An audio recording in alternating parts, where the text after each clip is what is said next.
reserved matters, which we can see there, including defence and national security, again important for this inquiry. Thank you very much. We can take that down, please. There are also, of course, many areas where the devolved responsibilities of the Scottish Government and Parliament interact with those of other governments, and many reserved areas where United Kingdom government policies or Westminster legislation have impacts on devolved matters. So it's not simply a split as we see in that table. There are matters which each government and Parliament deal with, which interact together. The Scottish Government is comprised of a First Minister and a Deputy First Minister, Cabinet Secretaries, law officers, and also ministers. And set out in Part 2 of the 1998 Act, the First Minister is nominated by the Parliament and appointed by the Sovereign, and other Scottish ministers, except law ministers, are appointed by the First Minister. Is that right? The Lord Advocate and Solicitor General are appointed by the Sovereign on the recommendation of the First Minister. Cabinet government in the Scottish Government operates on a similar basis to that at Westminster, and cabinet decision-making operates on the basis of collective responsibility. Yes, is that right? Civil servants working for the Scottish Government are part of the unified United Kingdom Civil Service, and senior civil service grades are the same as elsewhere. Correct. And like Whitehall departments, the Scottish Government has its own distinct terms and conditions of employment. Correct. The civil service in the Scottish Government does not have departments on the Whitehall model, but rather a more flexible and unified structure comprising directorates and executive agencies. Correct. And a number of Director Generals. Each oversees groups of directorates and agencies, and there are also a number of non-ministerial office holders together with their staff. Correct. The Scottish Government consolidated accounts for the year ended 31st of March 2008 summarise changes made to government arrangements at that time, including the move from a department structure mirroring minister portfolios to a directorate structure, as we've just seen, intended to enable a more flexible organisational approach. In your view, did that succeed in its intention? Yeah, and it was also intended to support we brought in the National Performance Framework with a set of outcomes which we were to work to across government. So part of the director-led model which was put in place was intended to support an outcomes-based approach to government. Thank you. Could we have on screen, please, 184895? We can see at the top, under paragraph 21, Scottish Government Main is comprised of core directorates which sit in Director General families, agencies and non-ministerial offices as detailed in the table below. So in the left-hand column we have the Scottish Government Director General families, as they're called, and the agencies in the middle with the non-ministerial offices, NMOs, on the right-hand side. How do these three sets of organisations work and interact with each other? So on the left, I would describe those as the core DGs within Scottish Government. Yes. And then the next column out is our agencies, who we work very closely with, obviously, and some of the chief execs of those agencies might sit within the DG families, and then we're moving out again to our non-ministerial offices. So overall, I would say all of those people would work as colleagues together, but there is a difference in the nature of the setup for each of those columns. Right, thank you. On the subject of permanent secretary, like the United Kingdom government, they are the proper accounting officer, but unlike the United Kingdom government, with one permanent secretary per department, in Scotland there is one permanent secretary to the Scottish government. Is that right? He is the principal accountable officer, and then the Directors General would have the accountable officer status for their DG families. Thank you. The Civil Contingencies Act of 2004 was, when it was introduced, civil protection was already largely devolved in Scotland, wasn't it? But the Scottish Parliament consented to part one of the Act being extended to Scotland, and that still remains the case today. That's correct. In terms of resilience then, and EPRR, Emergency Preparedness, Resilience and Response, in Scotland, the Resilience Division is currently located in the Directorate Performance, Delivery and Resilience within the Directorate General for Strategy and External Affairs. Is that right? It is now. When I was there, it was sitting within Education and Justice as part of the Directorate for Safer Communities. So that's changed since I demitted role in 2020. That changed in 2020? I think that did change in 2020, yeah. Thank you. Within Scottish Government, the Resilience Division were responsible for all aspects of resilience, and it is led by an SCS Deputy Director. And was it divided into a number of teams? Yeah, so there was a Deputy Director at SCS level and then a number of teams sitting under that, covering this broad range of resilience functions that we were doing at a national level. And firstly, the resilience function provided a central capacity within the Scottish Government to lead preparations for and frequently to deliver executive management of resilience operations. Is that right? Correct, yes. The central team would work with other parts of Scottish Government and with partner organisations such as local authorities and public bodies to ensure appropriate consideration was undertaken of potential risks. Correct, yeah. And examples of those risks are flooding, transport disruption, winter weather, industrial disputes, and significantly for this inquiry, the COVID-19 pandemic. Yeah, all of those, correct. Thank you. Could we put up, please, 102938? This is a document titled Preparing Scotland, Scottish Guidance on Resilience, Philosophy, Principles, Structures and Regulatory Duties. And if we move to page 2, please, we can see that it's, if we could just have a look at the whole page, first of all. Thank you. We can see bottom left-hand corner, it's signed by John Swinney, the Deputy First Minister, with responsible for resilience. And we'll move in a moment to talk about his role within resilience. And we can see that it's dated June of 2016. And let's look at the ministerial forward, please, to identify what this document is intended to achieve. Resilience is everyone's business. Individuals, communities, emergency services and the wider public sector, including Scottish Government, as well as voluntary organisations and businesses, all have their part to play in making Scotland safe and secure. And if we scroll down, please, to the next main paragraph, the revised Preparing Scotland guidance sets out the philosophy, principles and practices that act as the building blocks for resilience. It is based on the experience and expertise of the resilience community within Scotland. Resilience professionals will be the main readership of this guidance, and with the support of the Scottish Government, they are key to effective coordination of the 5 key activities of integrated emergency management, namely assessment, prevention, preparation, response and recovery. And then this. It is vital, however, that we all see Scotland's resilience as our responsibility to support the safety and well-being of our neighbours and communities across the country, from those in remote and rural locations to those in our towns and cities. This message that resilience is everyone's business needs to be echoed across Scotland, and I would urge you all to take this message forward.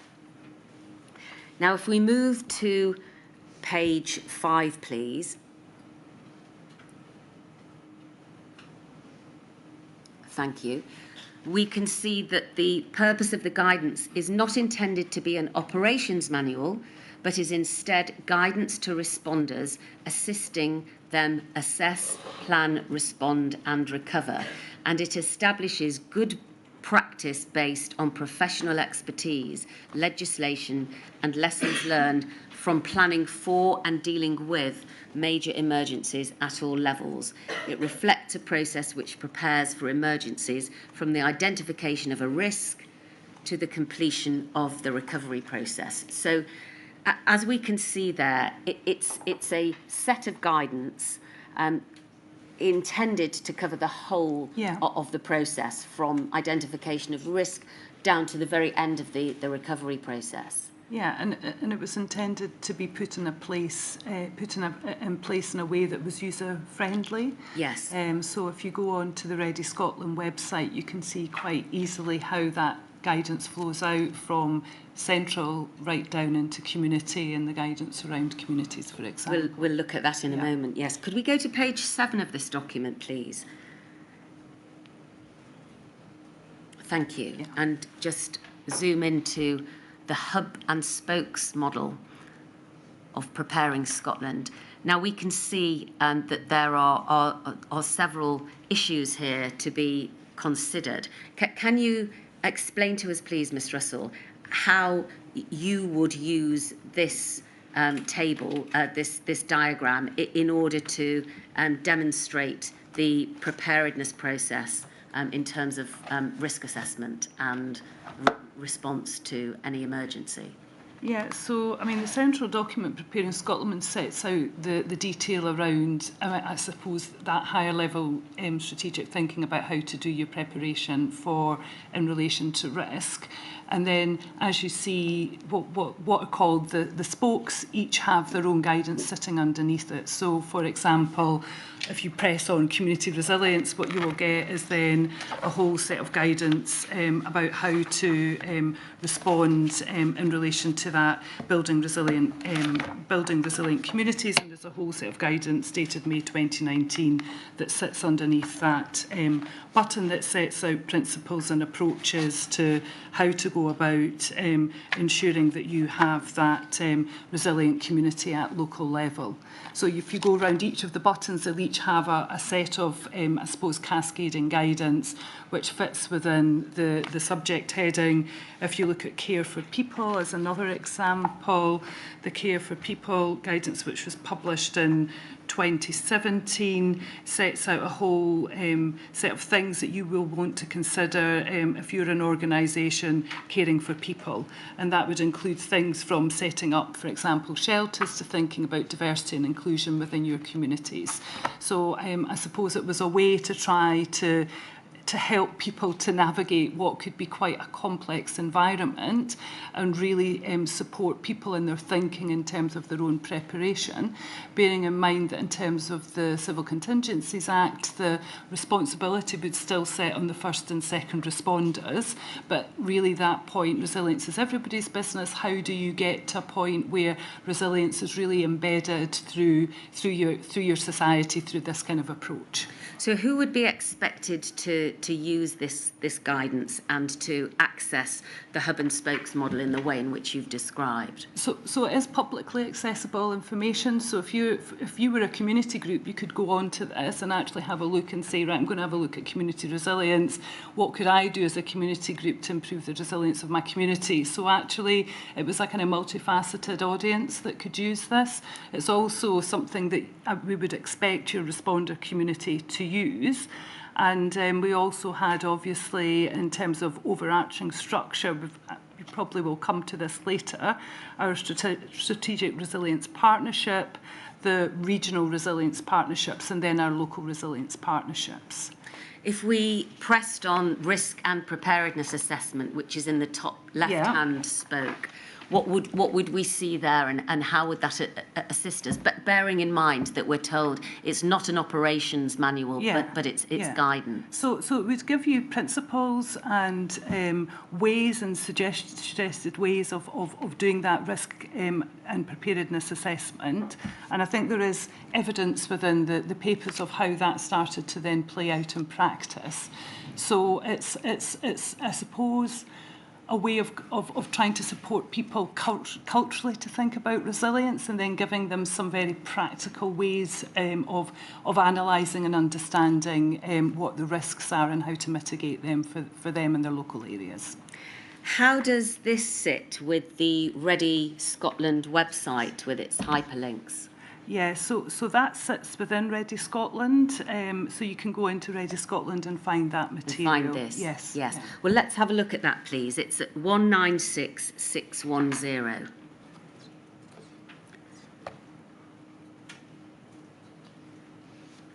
And if we scroll down, please, I think the next sheet should be a series of hyperlinks. Yes. Yeah, yeah. So this is what we would see if we went on the Ready Scotland website, and explain to us, please, Ms. Russell, what this is and how this would help. Yeah. So I mean, they are really the spokes that we were talking about. So you would just go into any of those topics, and that would then give you a whole set of guidance. Some of the guidance is pretty long, some of it's much shorter and more concise, depending on the subject area and the level of detail it was felt necessary to provide. But overall, if you look across all of the topics, the totality of the topics should be supporting your overall strategic priority about creating that resilient country that was talked about by Mr. Swinney in that forward.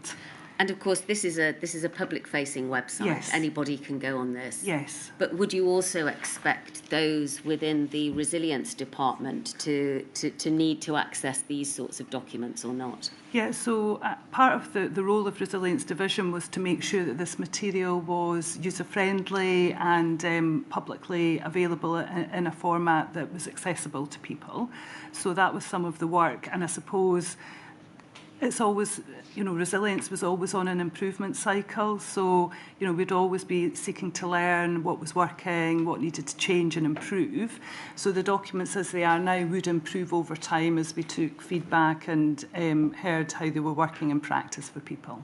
How often would that take place? Was there a set time at which the documents would automatically be reviewed and amended, or was it a reactive process and only took place if an issue arose and it was brought to your attention that one of the documents perhaps needed looking at? So I think the time I was in role was really the point at which all of this material was being assembled and put out into that public-facing forum.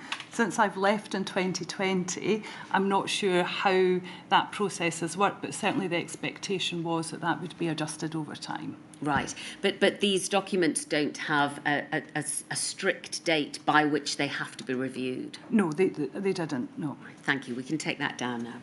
One of the key activities of emergency management was said to be prevention. What would I click on if I wanted to look at prevention? So I think if you looked at, for example, building resilient communities, there would be material in the building resilient communities guidance that would tell you about things to be aware of, things to think about, things that you might want to plan as a community to enable you to think preventatively. I mean, some of it is, for example, the A9 corridor. In winter, we always have a lot of issues along that A9 corridor. So a lot of work was done with communities along that corridor, so they would be better able to respond as communities to bad weather over periods of time, and that was quite an effective approach. So I suppose prevention in the sense of better adapting your response to things that happen on a regular basis would be an example. Better preparing your response is not preventing, is it? Well, I suppose if you're talking about broader prevention, you might go back to the sort of policy areas. So if I looked at the strategic risk assessment and the way that the strategic risk assessment was prepared, for example, the flooding element of that was done along with our flooding policy colleagues. So actually getting them to think about the flooding risk might help them to design their future policies differently. So that would, so you're not necessarily going to find that in this, but in terms of how the strategic risk assessment was done for Scotland, you would be working with different policy areas to help them understand risk and perhaps think differently about how to design their policies for the future to mitigate that risk. So I think that is probably getting more into a preventative space. If we look at the bottom right-hand corner, we can see regional resilience partnerships, risk preparedness assessment guidance. Now, it's right, isn't it, that there was a system of strategic coordinating groups, or SCGs, which then transferred into a series of regional resilience partnerships, or RRPs, together with local resilience partnerships, which are LRPs. The SCGs existed in resilience planning in Scotland prior to the introduction of the RRPs. What was the shift between the two, and how did it manifest itself practically? So I took up post in 2015, so the regional resilience partnerships were already in place by then. So I worked with them as entities from 2015. There were 8 SCGs, weren't there, which then became 3 regional resilience partnerships. So the 3 regional resilience partnerships, North East and West, were all headed up by Assistant Chief Constables. And so I think they mirrored the, because we had the reform of police and fire service and the creation of the single police and fire service in Scotland from April 2013. So I think the regional resilience partnerships, to some extent, the police and fire service both have north, east and west areas sitting above their divisional command structures. So I think that the regional resilience partnerships were able to build on the changes that came forward from the single police and fire service and allowed that more strategic look across, so the North region, looking at what the risks were for the North region, how would that North region then respond and plan in relation to that. So you can see that coming through the documentation, and there was then reviews of the regional resilience partnerships, risk assessment, and where we saw their mitigation. And that then, again, was a continuous improvement cycle. Where were there gaps? What needed to improve? So each of the regional resilience partnerships performed their own regional risk assessments, and did that draw upon the Scottish risk assessment? It did, yeah. And did that cascade down into the local resilience partnerships correct. That sat within each of those regions? Yeah, correct. Right. So it was meant to be a kind of integrated national, regional, local system. Right, thank you. Can we just slow things down a little? Yes, certainly. My fault. Sorry. We can take that down, please. Thank you. There are 3 key differences between the English and Scottish local resilience structures. First, in terms of the regional tier that we've just been discussing, Scotland has a statutory requirement for a regional tier of RRPs, doesn't it? Whereas England doesn't have a formal legal requirement for the regional tier.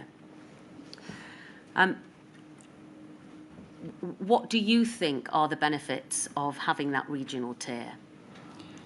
So I think it did enable us to create capacity at that regional level. So there was quite a lot of support put into the capability and skills to support those regional partnerships. It also meant that we could assess across that, and you'll see that it was the Chief Fire Officer and the Fire Service that did that assessment across each resilience partnership to look at what they were preparing, what the risk assessments and mitigations looked like. So I think it supported a slightly different approach. As I've said already, given we had the single police and fire service and a different understanding of how we could understand Scotland in terms of east, north and west, I think it fitted with that model as well. So I think that was helpful because obviously the police and fire service are category 1 responders. And the ambulance service as well is a national service in Scotland. So it supported some of the national service providers to be working in that way in a regional level. The second difference is the local tier. England has a statutory requirement for a local tier of local resilience forums.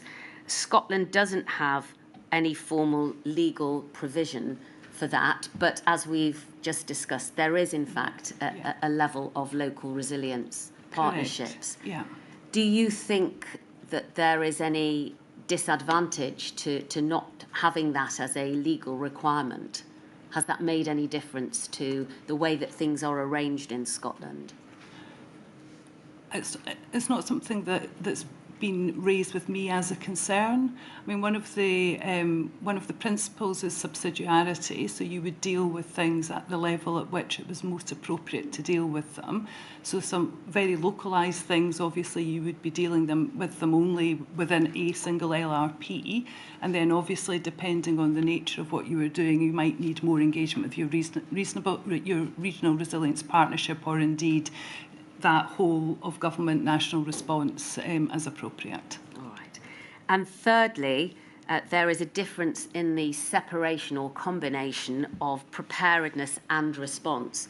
So in England, the local resilience forums cover preparedness only, and strategic coordinating groups cover response and recovery.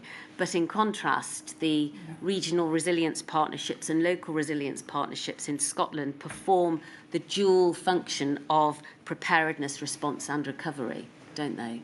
Well, they're all part of the same cycle, really, I think. So we would view those as part of an overall integrated cycle looking at resilience. And do you view that as an advantage or a disadvantage, having all of that dealt with by the same organisations? I would view it as an advantage, because it does mean that you can. I think my lady made the point earlier about where's the prevention. I think if you have responsibility for the whole, you're much more likely to get into that preventative space and think differently about what you need to do in terms of your substantive policy and planning to deliver resilience for communities. We're now going to look at some other groups, organisations, SCORE, SCORE-O and SCORE-M. So can we have on screen, please, 102938 at page 25. Thank you very much. These are the response and recovery organisations. And SCORE-M, which is the ministerial group, sets the strategic direction for Scotland's response. It acts on behalf of and reports to the Scottish Cabinet. In the response phase, membership of SCORE-M is determined by the nature of emergency. The procedures that support it will be activated flexibly. A judgment will be made by the Scottish Government in each set of circumstances about precisely what elements need to be activated.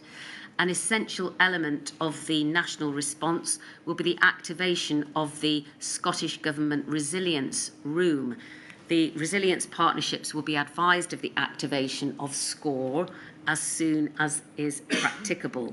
And if we look further down to the next body, the Scottish Government Resilience Officials, SCORE-O, it's a group of senior Scottish Government officials drawn from all relevant directorates, that is, government policy areas such as business and industry, health, environment, etc., plus external members on occasion. It will analyse information received by the SG, Scottish Government, and provide advice to the SCORE-M on options for handling the consequences of the emergency, oversee implementation of decisions taken by the SCORE-M, and ensure coordination of Scottish Government activity. And finally, the Scottish Government Resilience Room itself. When the scale or complexity of an emergency is such that some degree of central government coordination or support becomes necessary, Scottish Government will activate its emergency response arrangements through SCORE. The precise role of it will vary depending on the nature of the emergency. And we can see there a series of bullet points which set out what the resilience room is designed to do. So just pausing there, Ms. Russell, can you explain to us when the setting up of the SCORE resilience room would be necessary and how it would it would interact with the Ministers' group and the operations group. Okay, so perhaps take an example, if that would be helpful. Yes, please. A couple of years ago, pre-pandemic, there was very significant flooding in Scotland, across Scotland, and it became apparent that it wasn't going to be managed within a local resilience partnership or within a region. So SCORE would have been activated. And on that SCORE activation, you'd be looking to say, right, what are your strategic priorities now for managing this flooding event? Who do you need round the table to do that well? And then what would be the ministerial engagement in that? So if I was Gold Command for that, we would probably have a SCORE officials meeting, which would involve our resilience, our regional resilience partnerships, relevant first responders, relevant policy officials in government, and agree what the approach should be to manage through that emergency. May I just ask, is the decision to activate made by the Resilience Division or by a senior minister or at senior ministerial level? We would generally give advice about the need for activation depending on the subject matter. I mean, in my time in the role, there was a number of terrorism incidents. There were sort of specific kind of weather-related incidents. We had things like the Trump visit where SCORE was activated over that period because of the level of safety and security issues. So the activation would depend on the nature of the event. Some events were known, so it would be a planned activations. Others would emerge, and it would be, you know, very quick advice to ministers to say we think we need to activate SCORE and put in place the arrangements that are going to enable us to strategically coordinate through the emergency that we were dealing with. And how does the activation of the resilience room work with the other two groups, the SCORE M and SCORE O? Yeah, so they're all really part of the same thing. So the SCORE officials would be without ministers, and we generally have SCORE officials to try and flush out what are the issues, what need to be addressed. Then we'd have a SCORE ministerial if necessary. Generally, the DFM or the FM might chair, depending on the nature of the incident, and you would have relevant ministers round the table. So in a flooding, you would have the minister responsible for the fire service, whoever was responsible for environment, transport, etc., sitting round that table. So it's really all part of the same arrangement. So when you activate SCORE, depending on the nature, you would be putting in place your officials' meetings and your ministerial meetings, and then you would have a kind of battle rhythm over the number of days or weeks it took to work your way through that particular incident. How would the activation of SCORE work with and interact with the UK government in a nationwide crisis?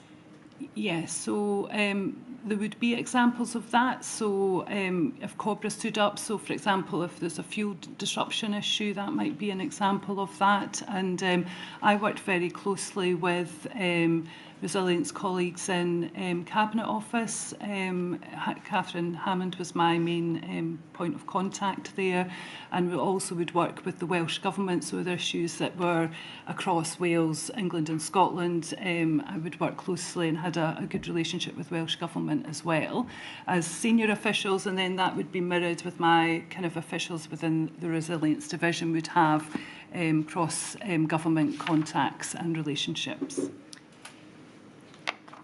We will hear during the course of this inquiry from the Deputy First Minister, John Swinney, who has provided a witness statement to the inquiry in which he gives his view that SCORE had developed significantly from the first moment that it was developed, and it is a reliable and dependable grouping with expertise in handling resilience incidents. Do you agree with that description? Yeah, we did a lot of work to create the right skills and capabilities in that team to do that work well. And we had very good relationships with our Category 1 responders, and there was a lot of work done both at senior and tactical operational level to make sure that those relationships worked well, and we were well placed as an overarching team where needs be to work well together across Scotland. As you know, in the UK Cabinet Office, the Civil Contingencies Secretariat is split between the Cobra unit and the Resilience Directorate. Do you think that that is something which SCORE would benefit from or not? I think because we only have a single government, it makes sense to keep those functions together. But I think it's just important to note that the functions of Preparing Scotland that we've been talking about earlier and the function of being able to do that resilience response through those arrangements are different things. So the overall capacity needs to be sufficient to do both well, if that makes sense. Yes, thank you.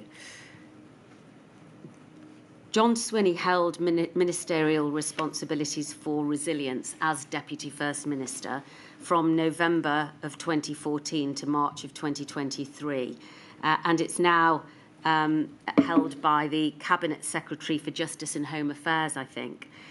He held the resilience portfolio concurrently with other wide-ranging portfolios, Cabinet Secretary for Finance and Sustainable Growth in the Scottish Government and Cabinet Secretary for Education and Skills. Did you see that as a problem? Do you think that his portfolio was too wide-ranging? Do you think that he should have been able to concentrate more on resilience, or do you think that it was a benefit for him to have his eyes across lots of areas of Scottish Government? So obviously you'll hear from Mr Swinney tomorrow, I think.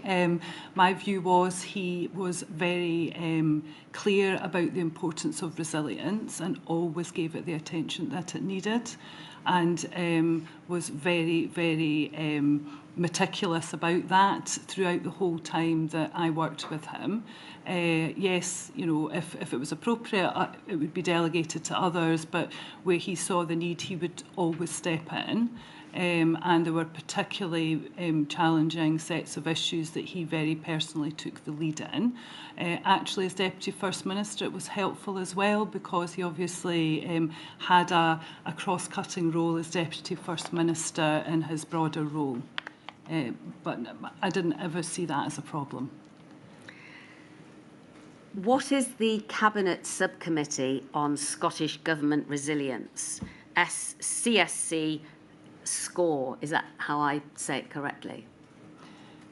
So the subcommittee on, have you got a reference to that? Cabinet Subcommittee on Scottish Government Resilience. I understand that it's the Scottish equivalent to the UK government's NSC THRC, so the Threats Committee. Right, okay, yes. So that would be ministers coming together to look collectively at some of the risks. Is that a group which sits all of the time, or is that something which is stood up at an appropriate moment?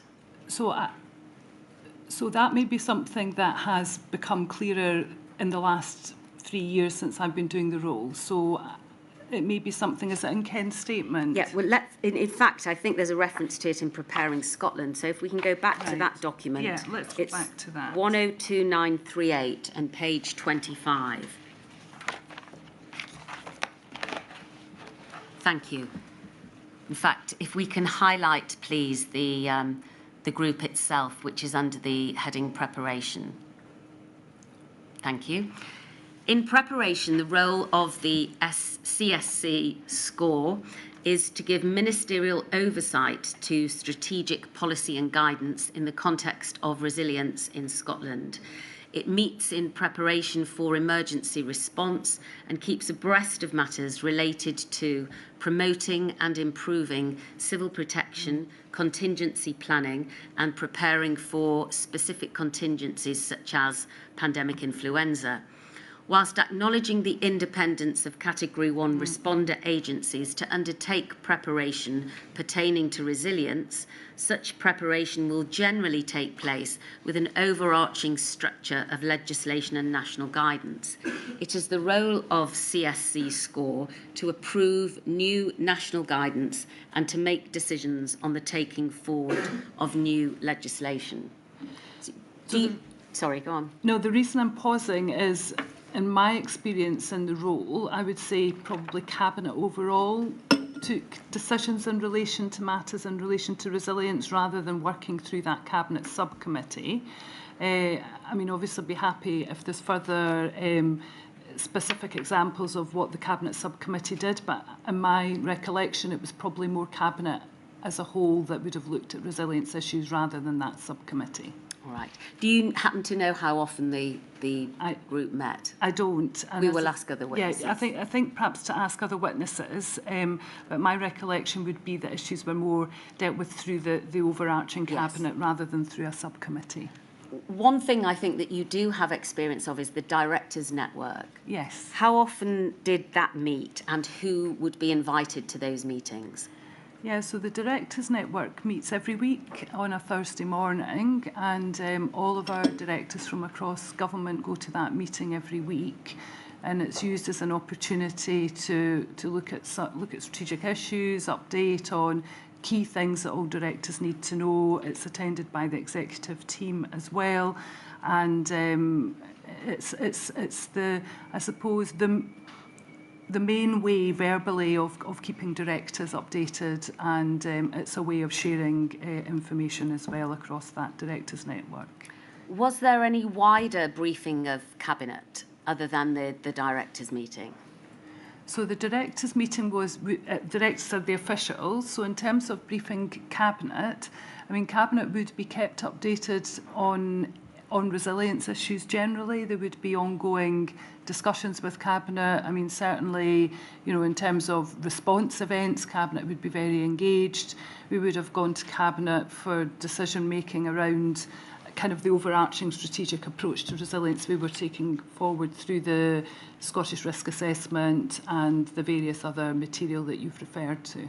So there was no difficulty getting access to whoever you needed to speak to in order to discuss matters of preparation or resilience or anything like that? No, there wasn't. I would say the government generally put a big priority on making sure that we were always on top of these issues and that they were engaged early and effectively on things. What is the Scottish Resilience Partnership? So the Strategic Resilience Partnership. Strategic Resilience Partnership, sorry. So I set that up in 2016, bringing together the Cat 1 responders at most senior level and the Regional Resilience Partnership leads. So it was a mix of local authority, chief execs, senior police and fire, senior ambulance, Coast Guard, SEPA were there, and the point of that Strategic Resilience Partnership was to provide that sort of guiding coalition across resilience as we were implementing it in Scotland. Did you perceive that there was a gap that needed to be filled when you first implemented the Strategic Resilience Partnership? So what I felt was needed was an open space for frank discussion about key issues in relation to resilience that was future facing.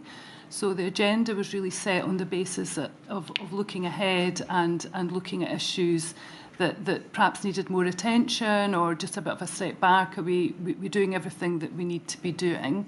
And those leaders round that table were viewed as the people that could help challenge and discuss that frankly. And was it always the same people, the same individuals who would attend the partnership, or was there a varying membership from time to time? It was the same membership, but we'd obviously bring in different people depending on the topic that was to be discussed. And quite often the Deputy First Minister would come and chair part or all of those meetings.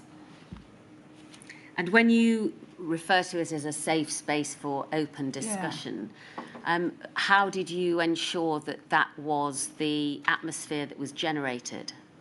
I think that was the expectation of setting up the sessions, that people would feel free to speak and be open and challenge, and that was the point of bringing people together, and also just be honest about things, areas that they felt were of risk, or areas that we needed to do more work on collectively at that senior strategic level.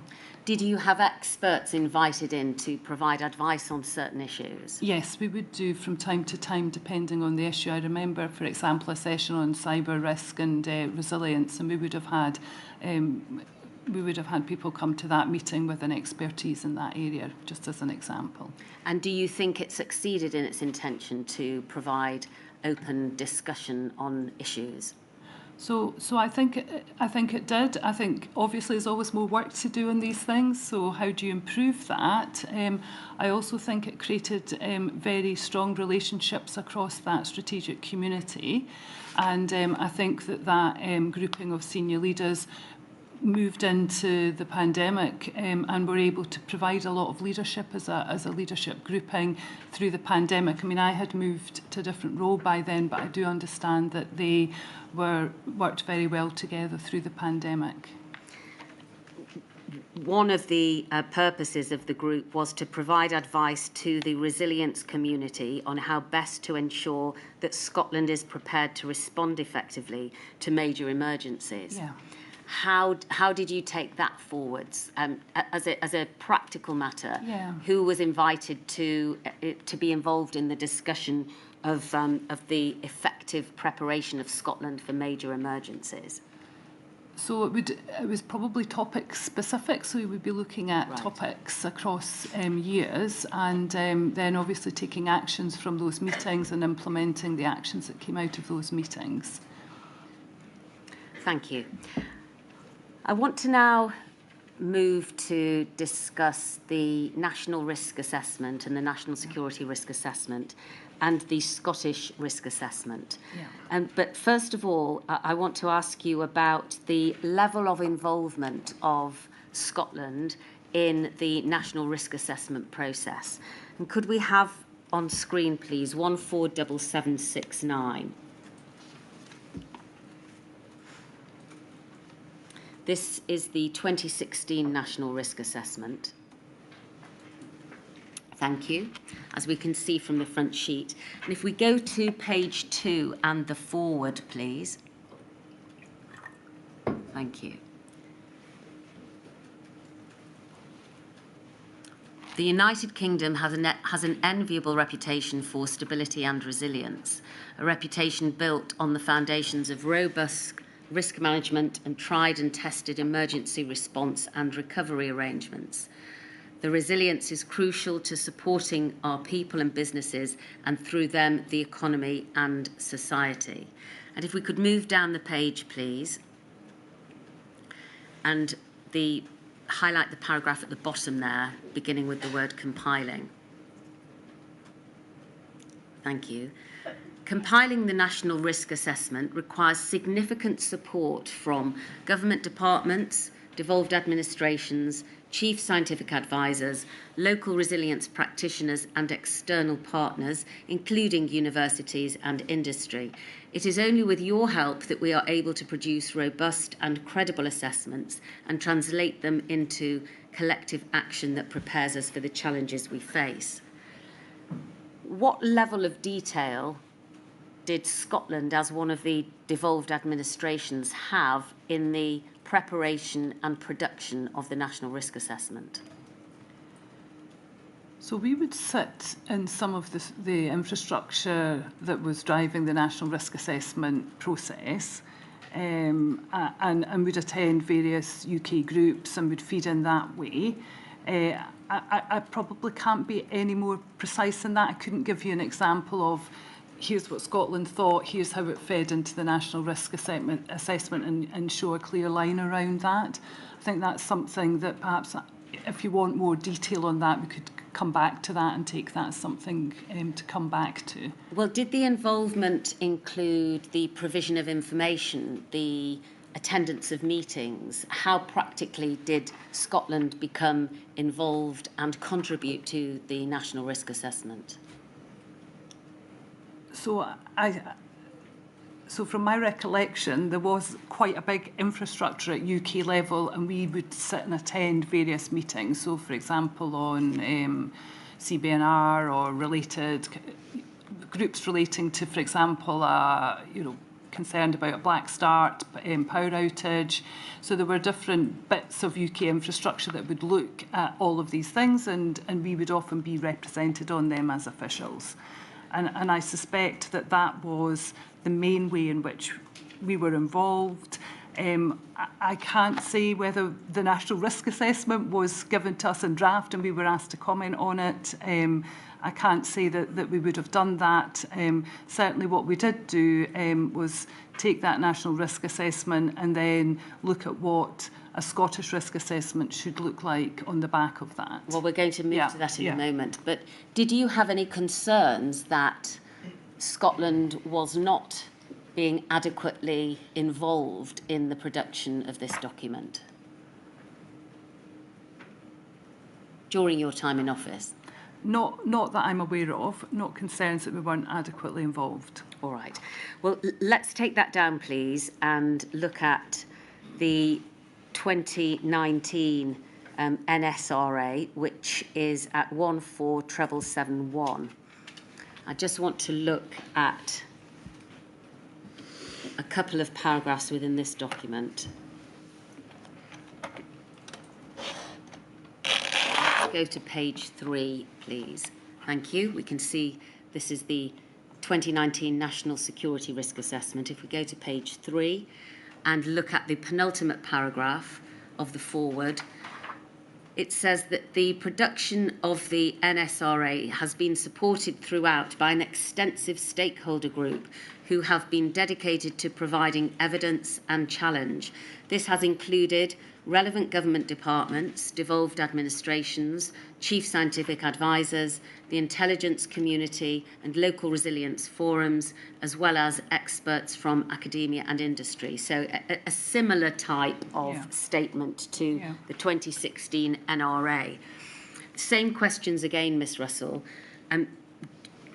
Did you have any concerns that so far as Scotland was concerned, there was an insufficient level of involvement in the production of this document? I didn't have any concerns about it myself. As I've said before, I think the way in which people would generally have been influencing that would be through a huge infrastructure of subgroups looking at different aspects of what sat as part of that national security risk assessment. So we would be sitting on, or officials across government probably sat on quite a wide-ranging set of groups that would be looking at the evidence and analysis around that. I appreciate that you were not still in office in 2022 and for the production of that National Security Risk Assessment. Are you able to, from your experience and knowledge in office, advise us as to whether or not the process of involving devolved administrations has changed at all in recent times since the production of the 2019 National Security Risk Assessment? I'm sorry, I'm not able to comment on that. I mean, what I would say is, going back to the start, you pulled up the table about what is devolved and what is reserved, and different administrations may take different views on how involved or not they would have devolved administrations in reserved matters. So the national security reservation, yes, it's a reserved matter, but for example, the counter-terrorism, the contest delivery is devolved to Scottish Government. So although the subject matter of national security is reserved, the delivery of the contest arrangements is devolved. So there's always an interplay, and there's probably always differences of views about where some of the grey lines sit, if I can explain it like that. All right. Well, let's take that down and look at the Scottish Risk Assessment. But first of all, if we look at 20678, this is the Scottish Risk Assessment end of Phase 2 report from March of 2017.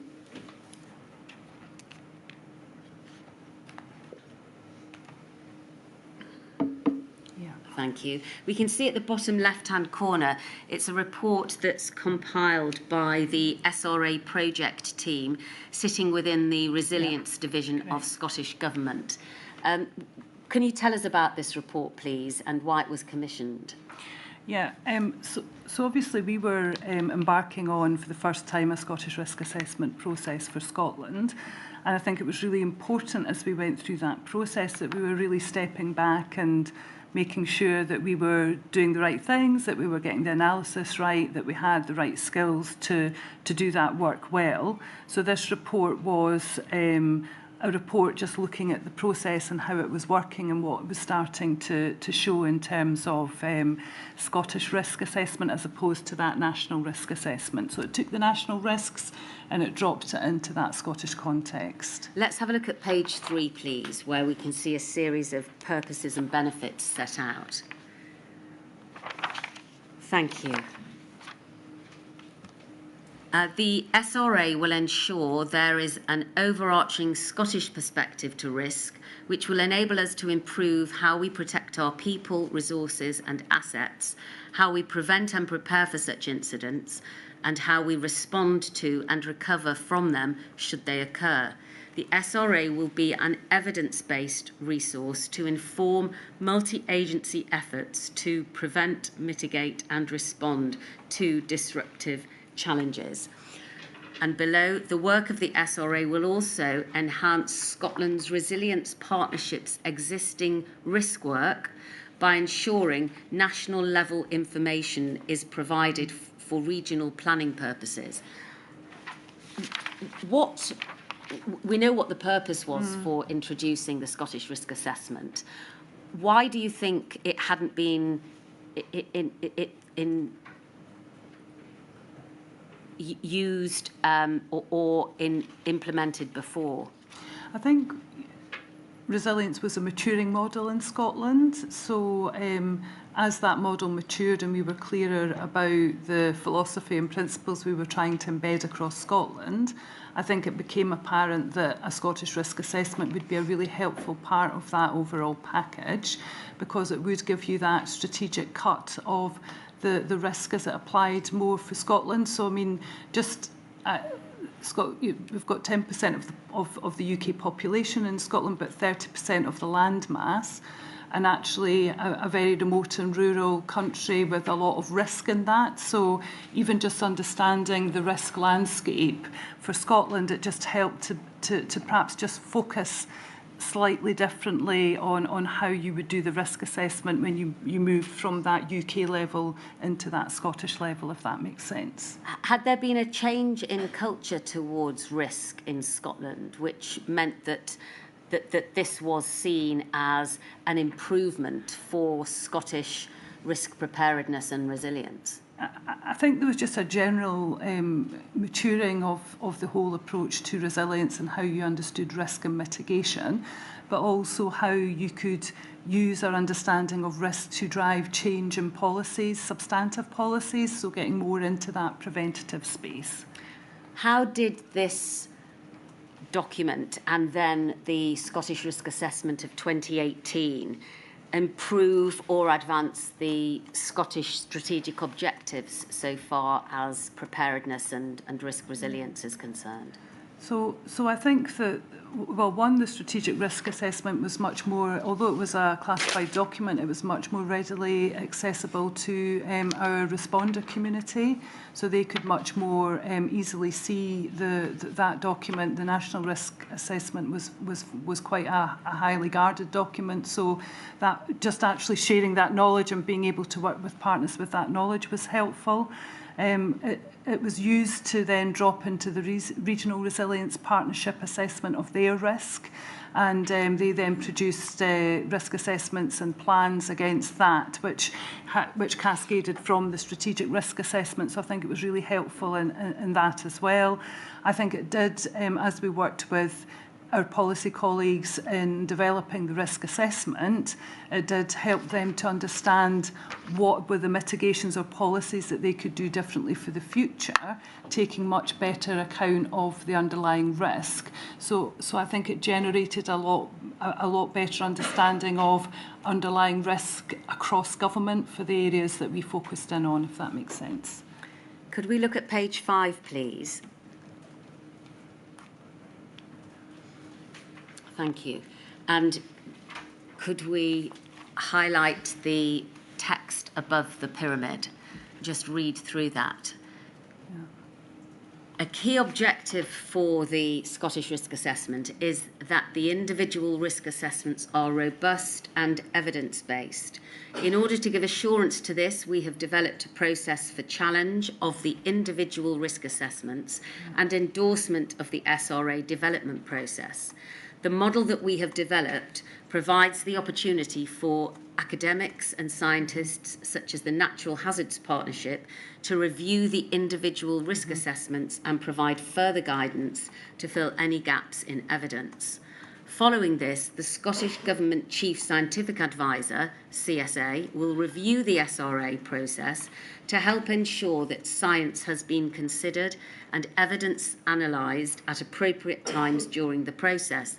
Subsequently, the CSA will advise of improvements that can be made to the process and future iterations of the risk assessment. Yeah.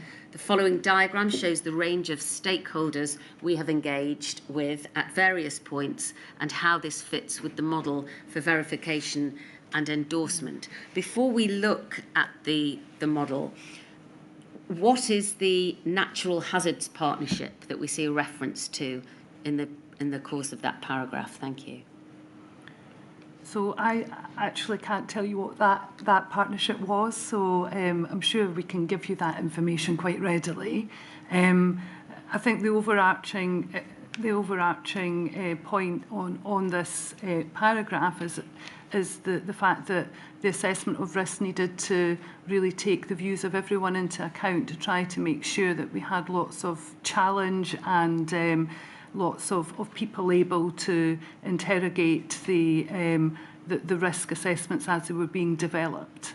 And I think that was an important part of that whole process. Let's have a look at the pyramid, please. And if we can highlight it and zoom in on the wording. Thank you. We can see at the top we've got the Scottish Government and the Chief Scientific Advisor. And then moving down the pyramid, we have the protection preparedness groups. We can see the Natural Hazards Partnership there and a Food Standards Advisor. And then at the next level, multi-agency workshops and consultation. And then at the bottom, we've got the various, what if we look at the left-hand side, are described as policy inputs. So moving from the bottom upwards, we can see we go from policy input to discuss and challenge, from review to endorse. Yeah. Can you explain to us how this pyramid was expected to work? Yeah, so again, if we take just flooding as an example, because it's sitting there as a natural hazard. Yes. So there would be an initial look at the evidence and data and some policy input about what currently was being done to address flooding, what we could do moving forward. That would then be taken into these workshops and consultation pieces for, as it said, discussion and challenge. So the initial propositions would go there for consideration across those groups. And I mean, those groups are more actually your responder community groups if you look at who's there, but the Chief Medical Officer's there as well, obviously. And then all of the thinking from the workshops and the consultation would come back for review, and the National Hazards Partnership, I'm assuming, is the National Hazards, the people that are core for the National Hazards work. So they would then be looking at the policy input plus the discussion and challenge, and then that would be brought together for an overall endorsement. So it was an iterative process that was intended, I suppose, to really interrogate those risks and view those risks from lots of different standpoints.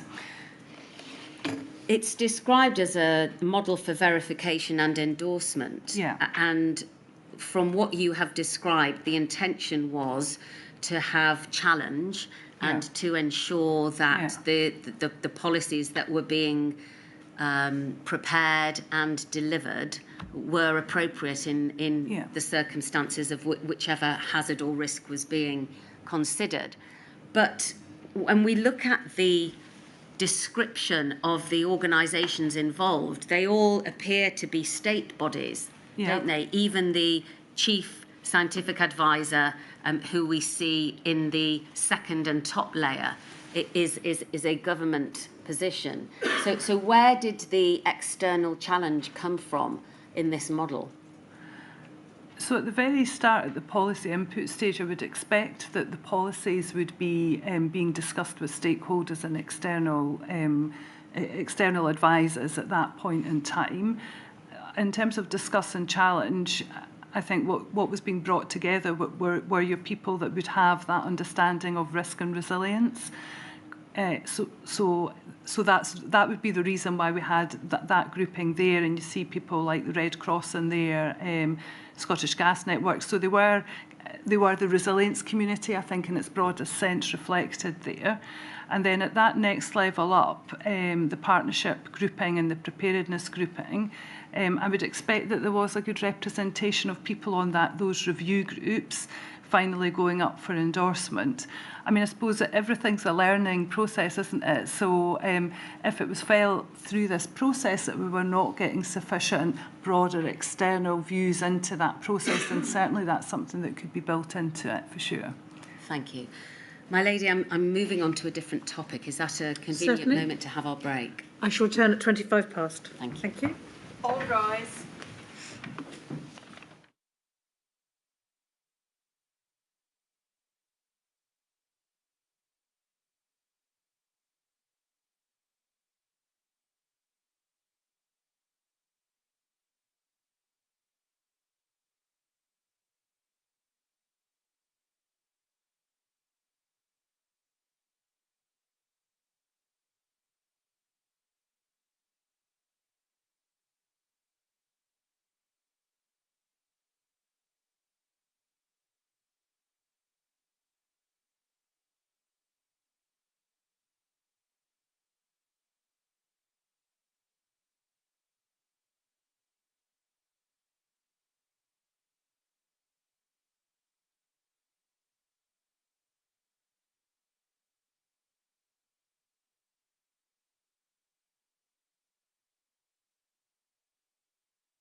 Thank you, my lady. Thank you, Miss Russell. I'm going to ask that we look at the Scottish Risk Assessment from 2018. It's at 102940. Thank you. And if we go to page 3 and look at the forward, we can see there is a photograph and indeed a signature of John Swinney. And this is, I think you said, the first Scottish risk assessment. And we looked just before the break at the document that brought this into force. If we go to page 5, please. Thank you. We can see the risk titles on this table at the lower part of the page on the left-hand side. Then there's a risk IDS with a page reference and an overall assessment. And we see that the top risk here on this table is indeed pandemic influenza with an overall assessment of very high. Can you explain to us what the middle column refers to, the risk IDS, with a series of numbers for each of the risks and the letter H before each of them?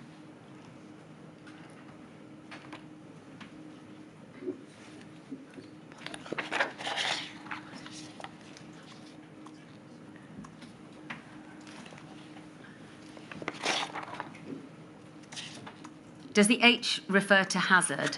Yeah, sorry. And then the number of the hazard, and is the S at the end of the description a reference to Scotland? Yes, yeah. Right. So they would have been the hazards that we had chosen to focus on, because obviously we just took, for this strategic risk assessment, a number of risks. We didn't take the whole set of risks. Right.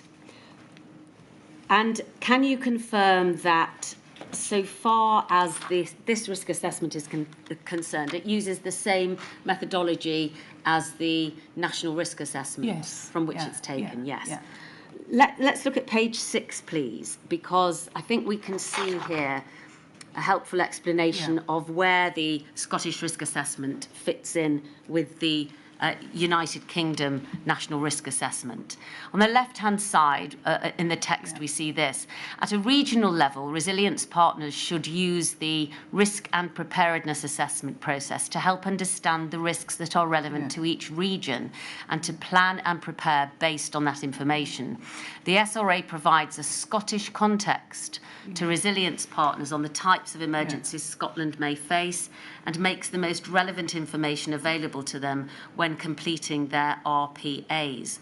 As a strategic tool, the SRA does not replace or replicate more detailed risk assessment products and evidence, whether that be detailed intelligence, threat assessments, or short-term hazard forecasts. And the information in this document, alongside the NRA, can also be used to support investment or resource allocation on the basis of risk prioritisation. However, it should be used as a guide only, and such decisions must necessarily reflect other factors such as risk tolerance, capability gaps, mitigation options, affordability, and a wider cost-benefit analysis. So the intention was for the Scottish Risk Assessment to be used in conjunction with, but not as a substitute for, the National Risk Assessment. And we can see on the right-hand side, UK National Risk Assessment, it's split into hazards and threats, and we can see that the Scottish Risk Assessment, hazard scenarios specific to Scotland, then cascades down to the regional risk and preparedness assessment. So it was intended that both the Scottish and the National Risk Assessment be used by the regions and the local resilience partnerships to prepare their own risk assessments and to utilise the information. Yeah, the regional resilience partnerships primarily were doing that kind of supra assessment, and I think there are some examples of that in the evidence. All right, let's go to page 41, please, which deals with the influenza-type pandemic.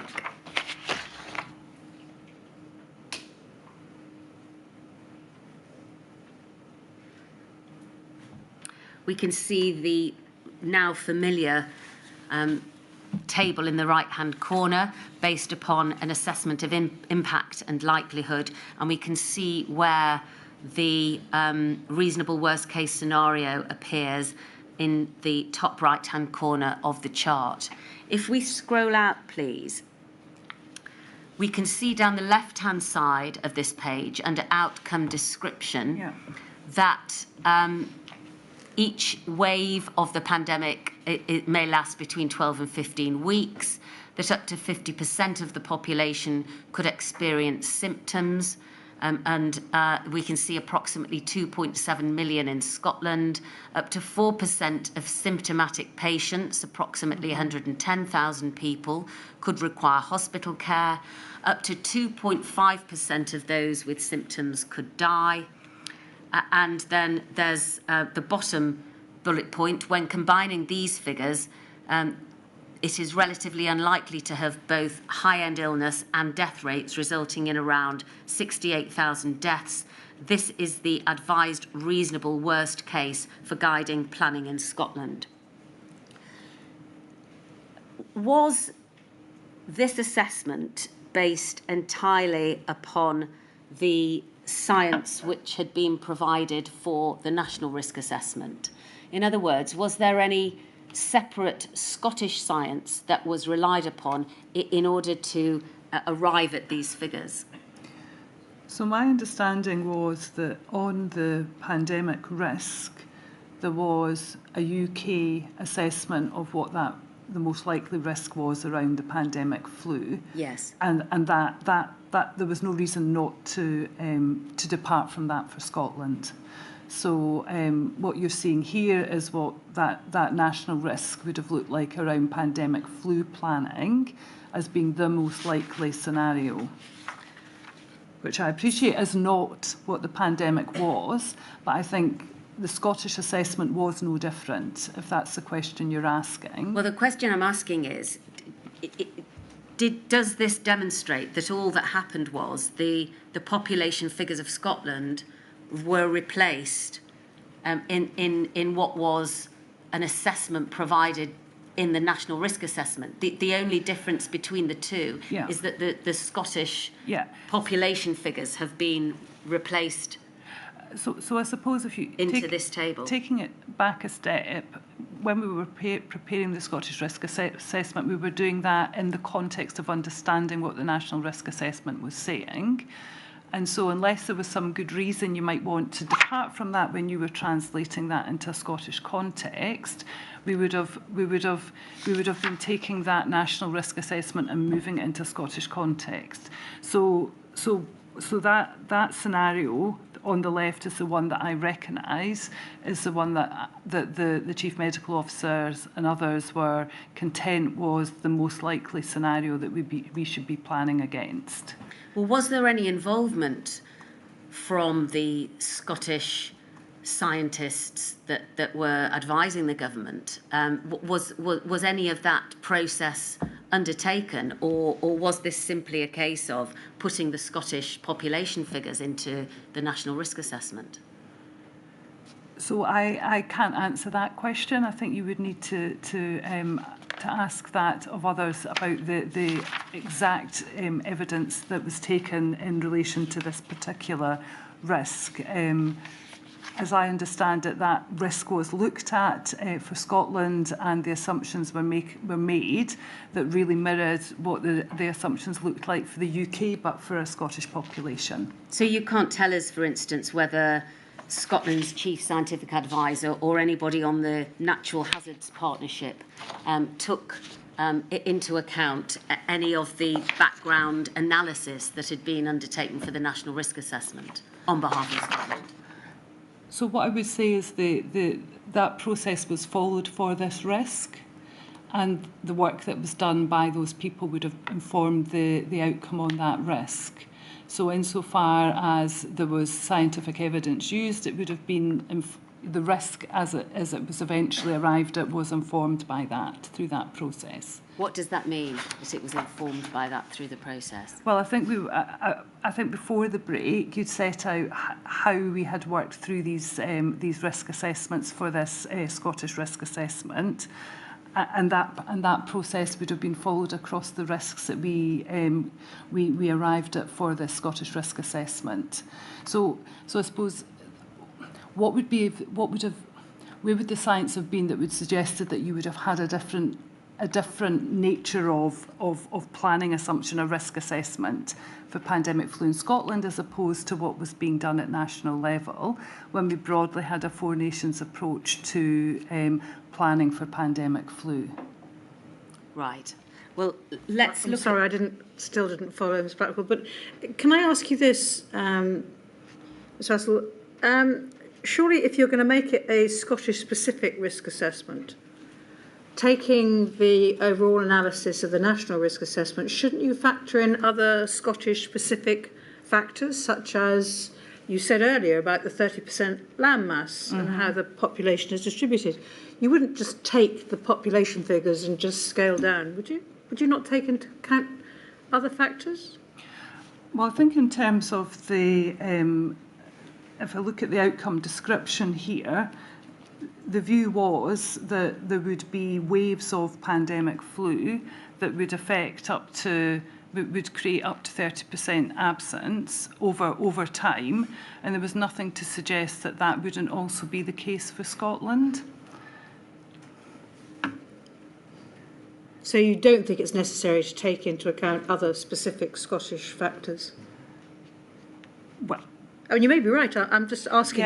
Yeah. So I suppose on the scenario that was presented for pandemic flu, which was about allowing a flu pandemic to effectively move through your population, that's the basis on which this scenario was developed. What we understood from that was that you would have waves of illness going through your population with consequent staff absence across all sectors of your society, and that was the scenario. So there wasn't necessarily a different Scottish aspect of that particular scenario in terms of what was being modelled in terms of the impact of the waves of flu pandemic across your population. Thank you. Thank you. Can we move to page 50, please, and look at, thank you, the emerging influenza type disease. The emerging infectious disease scenario. Thank you. We can see on the top right-hand corner again the familiar chart, impact versus likelihood, and we can see the position at which emerging infectious diseases are placed in terms of the reasonable worst-case scenario. We don't need to go there, but we know that in relation to this assessment, there were low confidence levels, weren't there? Ms. Russell? Yes. Yes. And unlike the National Risk Assessment, which indicates the wide range of variants that the emerging infectious disease could bring by the positioning of arrows at the top right-hand and bottom left-hand side of the chart, there are no arrows on this chart to indicate that there is a low confidence level. Can you explain why that is? No, I'm sorry, I can't. That's the document as it stands, so I can't give any explanation for that. All right. Perhaps we don't need to look at it, and you'll take it from me that in relation to the level of fatalities and casualties for Scotland that were assessed as being pertinent to this particular risk, they are the same in the same brackets and in relation to the same percentages as are taken from the National Risk Assessment. And again, it appears that all that's happened is that the Scottish population figures have been replaced into the National Risk Assessment scenario and analysis. Do you agree with that? Yes, but that would have been done on the basis of advice that was an appropriate way to look at this particular risk, moving from the national to the Scottish Risk Assessment. But who was providing that advice? The advice would have come from a range of people that were looking at that risk. Who are they? Who are the people who would have been providing the Scottish advice So I can't give you those names, so perhaps we could come back to that. Yeah, positions. So we would have had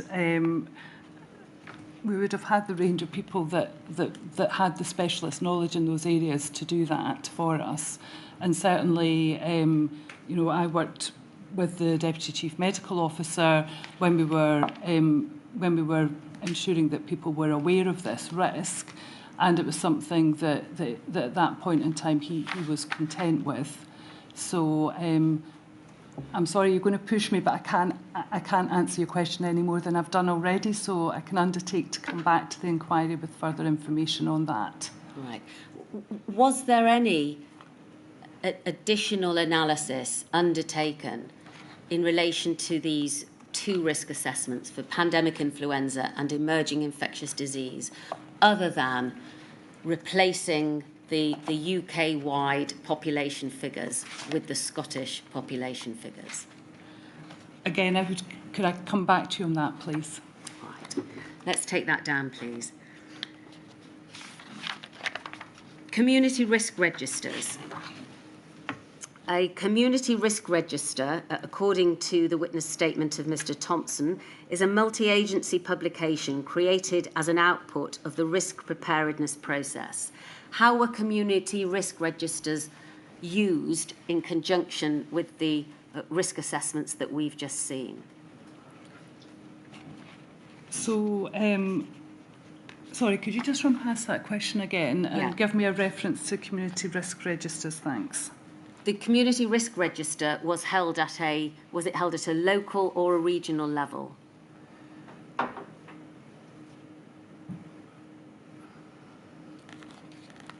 So there would have been the regional risk assessments that were done by the regional resilience partnerships. Yes. So they did those assessments, and there was a risk process attached to that and a continuous improvement approach to that. LRPs may well have held their own community risk registers, but that would be a matter for those LRPs to consider and look at what they needed to be focusing on at that very local level. And we would have expected the regional resilience partnerships to then be having a look across their local resilience partnership arrangements.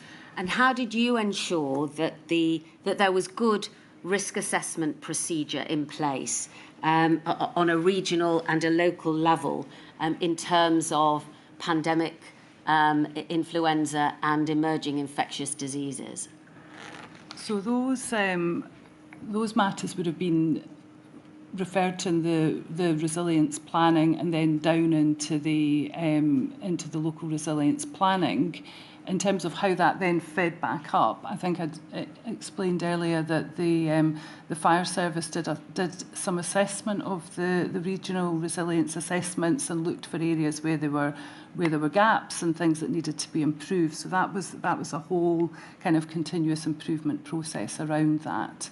In terms of understanding at national level, there was a set of national actions that were taken forward as a result of the emergency planning exercises around the pandemic, and there was also from 2017 onwards a Four Nations approach that was taken forward from a decision of the National Security Council, and Scotland played their part in that. Well, just remaining at a local and regional level for a moment.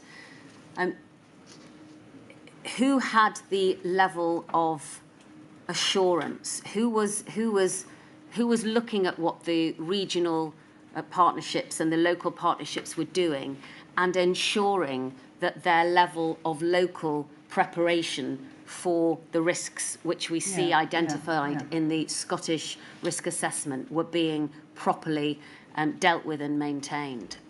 So I think under the Civil Contingencies Act, ultimately, duties do sit on first and second responders.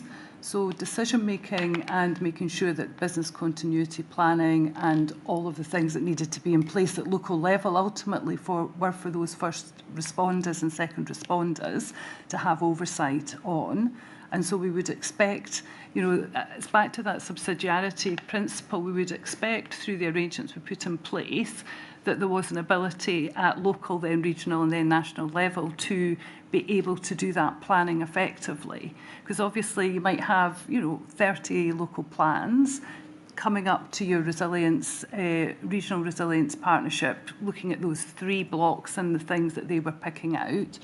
The strategic resilience partnership that I spoke about before the break, pandemic flu did come to them as a topic, and they did, and the resilience, regional resilience partners sat on that forum along with the first responders, and there was a discussion based on the strategic risk assessment at that forum with those strategic leaders to have a look at, what did we feel we were ready for a pandemic, what further work needed to be done to improve the response, and there was some actions came out of that meeting. When did that meeting take place? That meeting took place in I think 2018.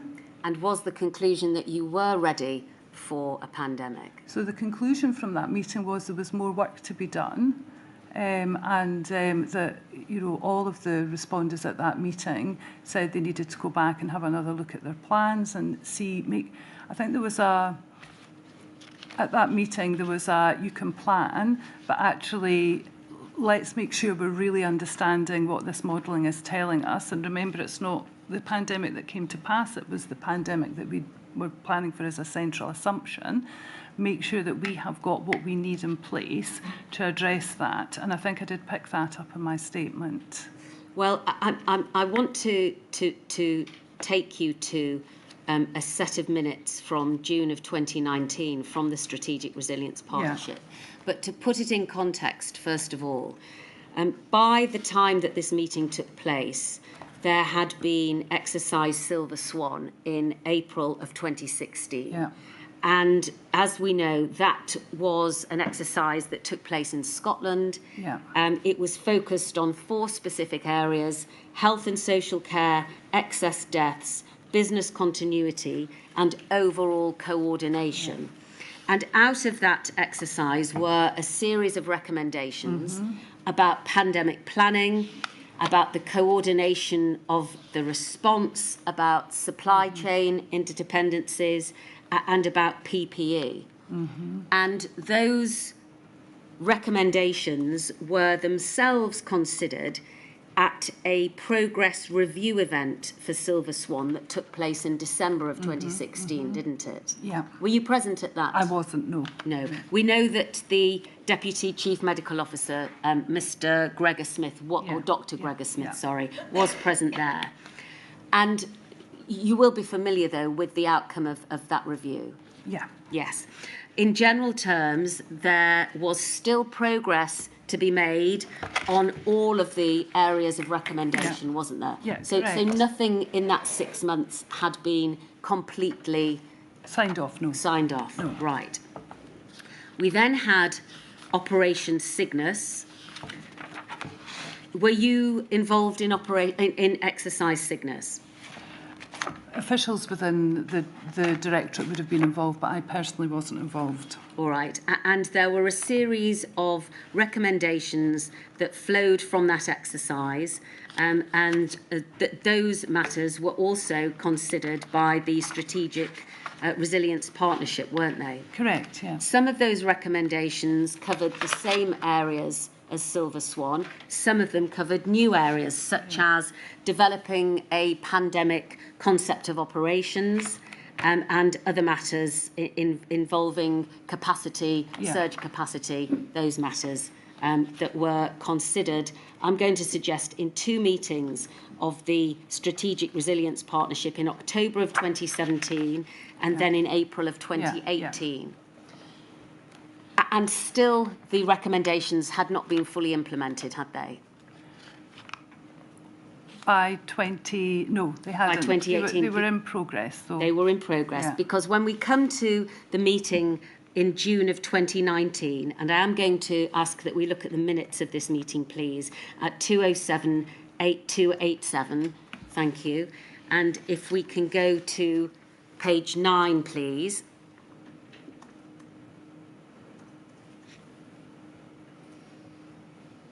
Thank you. And can we zoom in on the first box on that page?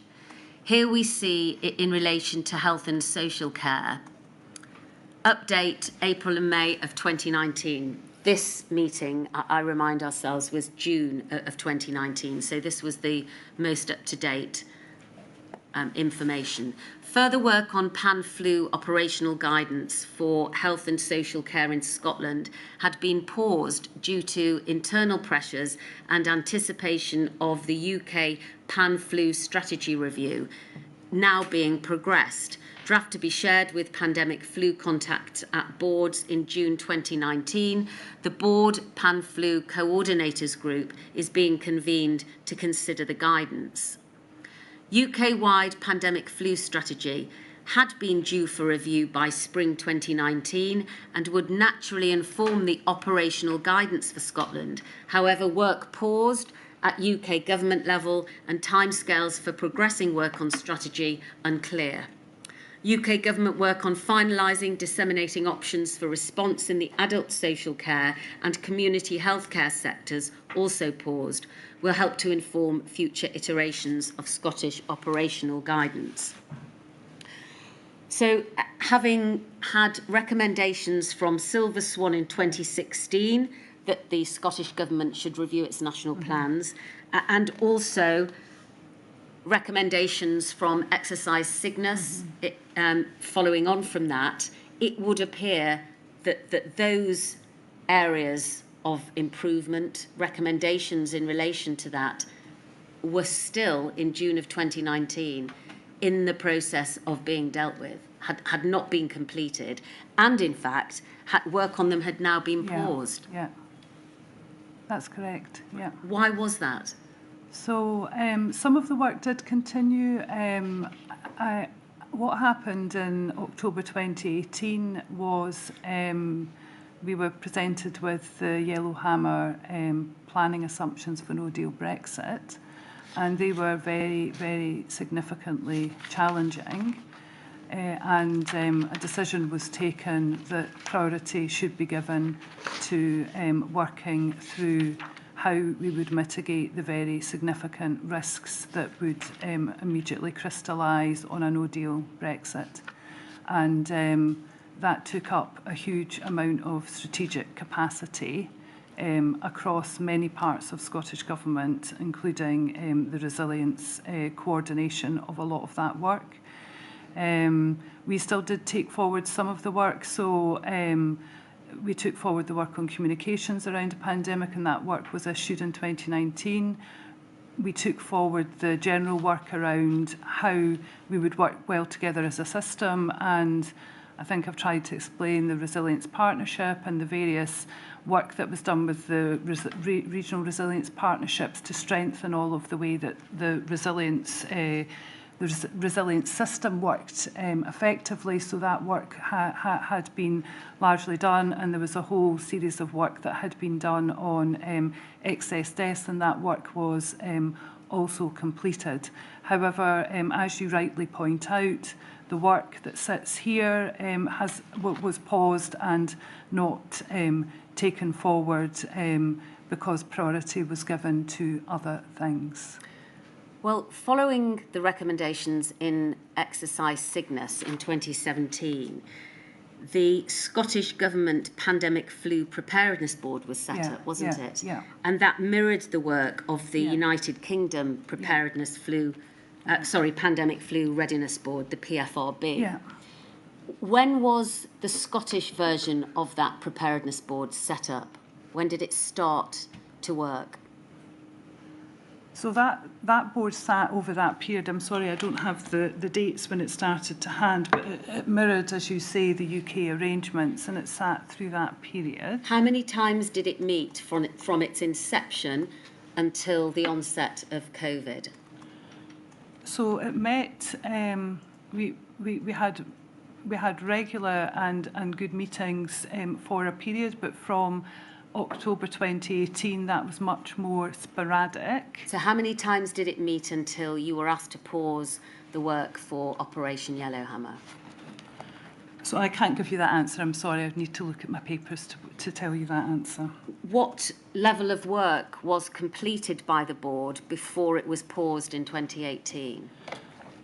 So, as I said, I think the work that was taken forward within the Resilience Division was progressed, and we managed to get to a conclusion on that. There was a range of other work that was not completed, and you know, that's a matter of evidence. And I think I've shared with the inquiry a table setting out where those various strands of work got to.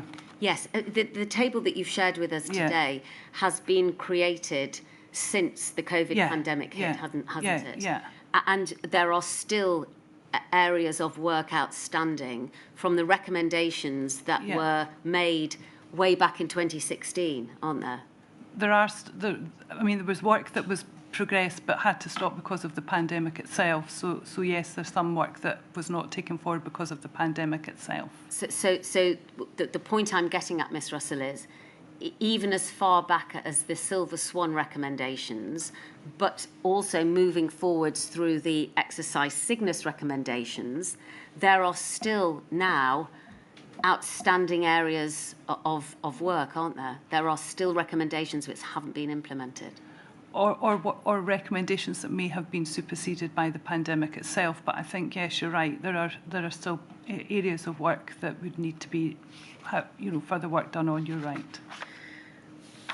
When you say that work had to be paused because of the preparations for a no-deal Brexit, a no-deal EU exit, was that everything that the flu pandemic preparedness board was working on, or were there still some work streams that were worked on, even through 2018 and into 2019? So we were taking a four nations approach. So the decision. What does that mean? It was being. So Scotland was part of an approach led by the UK government to do the pan-flu preparations. So there's a range of work that the UK government had agreed through the National Security Council that we should, on a four nations basis, take part in. And that was fine, and we progressed that work up to a point. The work then that was continued to be taken forward, the only piece of work that was agreed to be continued to be taken forward post-October 2018, when that pause was made on a four nations basis, was the legislative work. So there was work to put in place an emergency provisions bill in the case of a pandemic flu, and that work did continue, and we continued to contribute to that work. There was work that we continued to do based on the recommendations that had come out of Cygnus and Silver Swan. So as I've said, we continued with all the communications work, and that piece of work was published. We continued with the excess deaths work, and we'd got that to a satisfactory position. In terms of the material that's sitting in the screen in front of me, which was the overall strategy, which was due to be reviewed, that was the thing that was not progressed. But that wasn't the only thing that wasn't progressed, was it? If we look at page 12, please.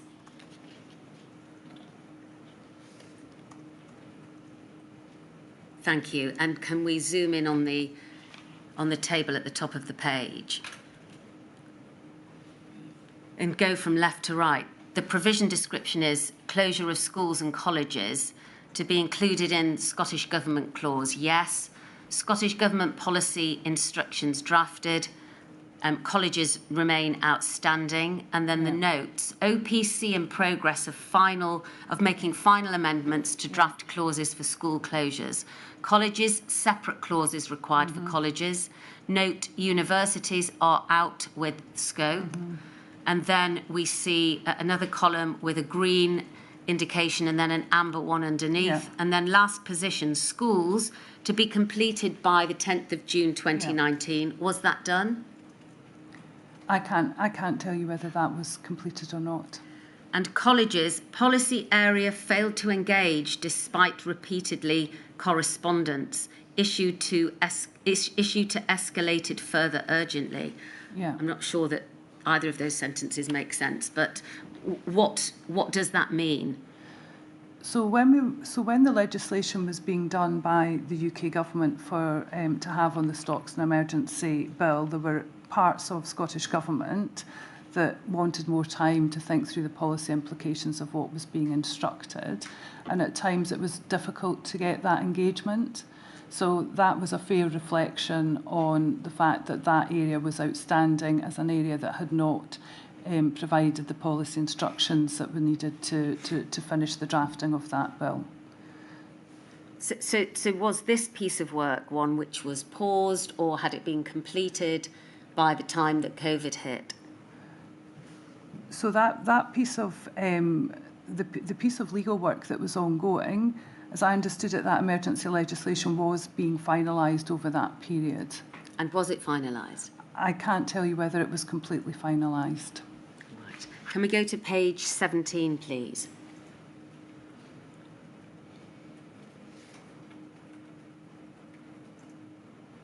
Thank you. We can see towards the bottom of this page there is a reference to the Pandemic Flu Readiness Board, and we can see at item number 10, in summer 2017 the Deputy First Minister commissioned a new SG Pandemic Flu Preparedness Board, the PFPB, with cross-cutting Scottish Government membership to lead on Scotland's interests at UK level and further develop preparedness in Scotland. Number 11, the PFRB agreed to operate a programme of 6 work streams compared to the 5 UK work streams, which extend across portfolios of responsibility. These are, thank you, health and social care, including moral and ethical, legislative, excess deaths, sector resilience, communications, SG, Scottish Government preparedness. Thank you. If we can go back to the full page. Since the project inception, we're now at number 12, a number of activities across work streams have been developed which have improved the overall state of pandemic flu readiness across Scotland and other UK nations, an overview of which is provided in table at paragraph 18. If we go to the following paragraph, number 13, the PFRB met approximately every 2 months up until November 2018. However, recent meetings have been cancelled or postponed due to availability and competing priorities. The board last met on the 13th of November 2018 and is due to meet next on the 5th of June of 2019. So it looks as if, although the board was originally meeting every 2 months, that frequency was paused in November of 2018. Is that, do you say, due to the preparations being made for a no-deal EU exit? So the people that were, so there's a huge cross-government effort needed to respond to the Yellowhammer planning assumptions, which were really significant and required huge amounts of detailed work to understand and put mitigations in place. So that explains why the capacity was placed on something other than this, and those meetings were not of the same frequency. Can I just remind ourselves there of what this sentence said? Recent meetings have been cancelled or postponed due to availability and competing priorities. Yeah, that was no deal Brexit. And so the board didn't meet from November of 2018 until June of 2019? That's correct. And what happened when it began to meet again in June 2019? So I think there was only one further meeting of the board, as I recollect. But looking back at your list, those work streams had broadly progressed. I think a number of those work streams had got to a concluded point throughout the period of 2019, including our own internal preparedness. There had been quite a lot of work done internally within Scottish Government, including incorporating pandemic risk assessment into our internal assurance processes. There was an internal audit done on some of the work that we'd carried out for review.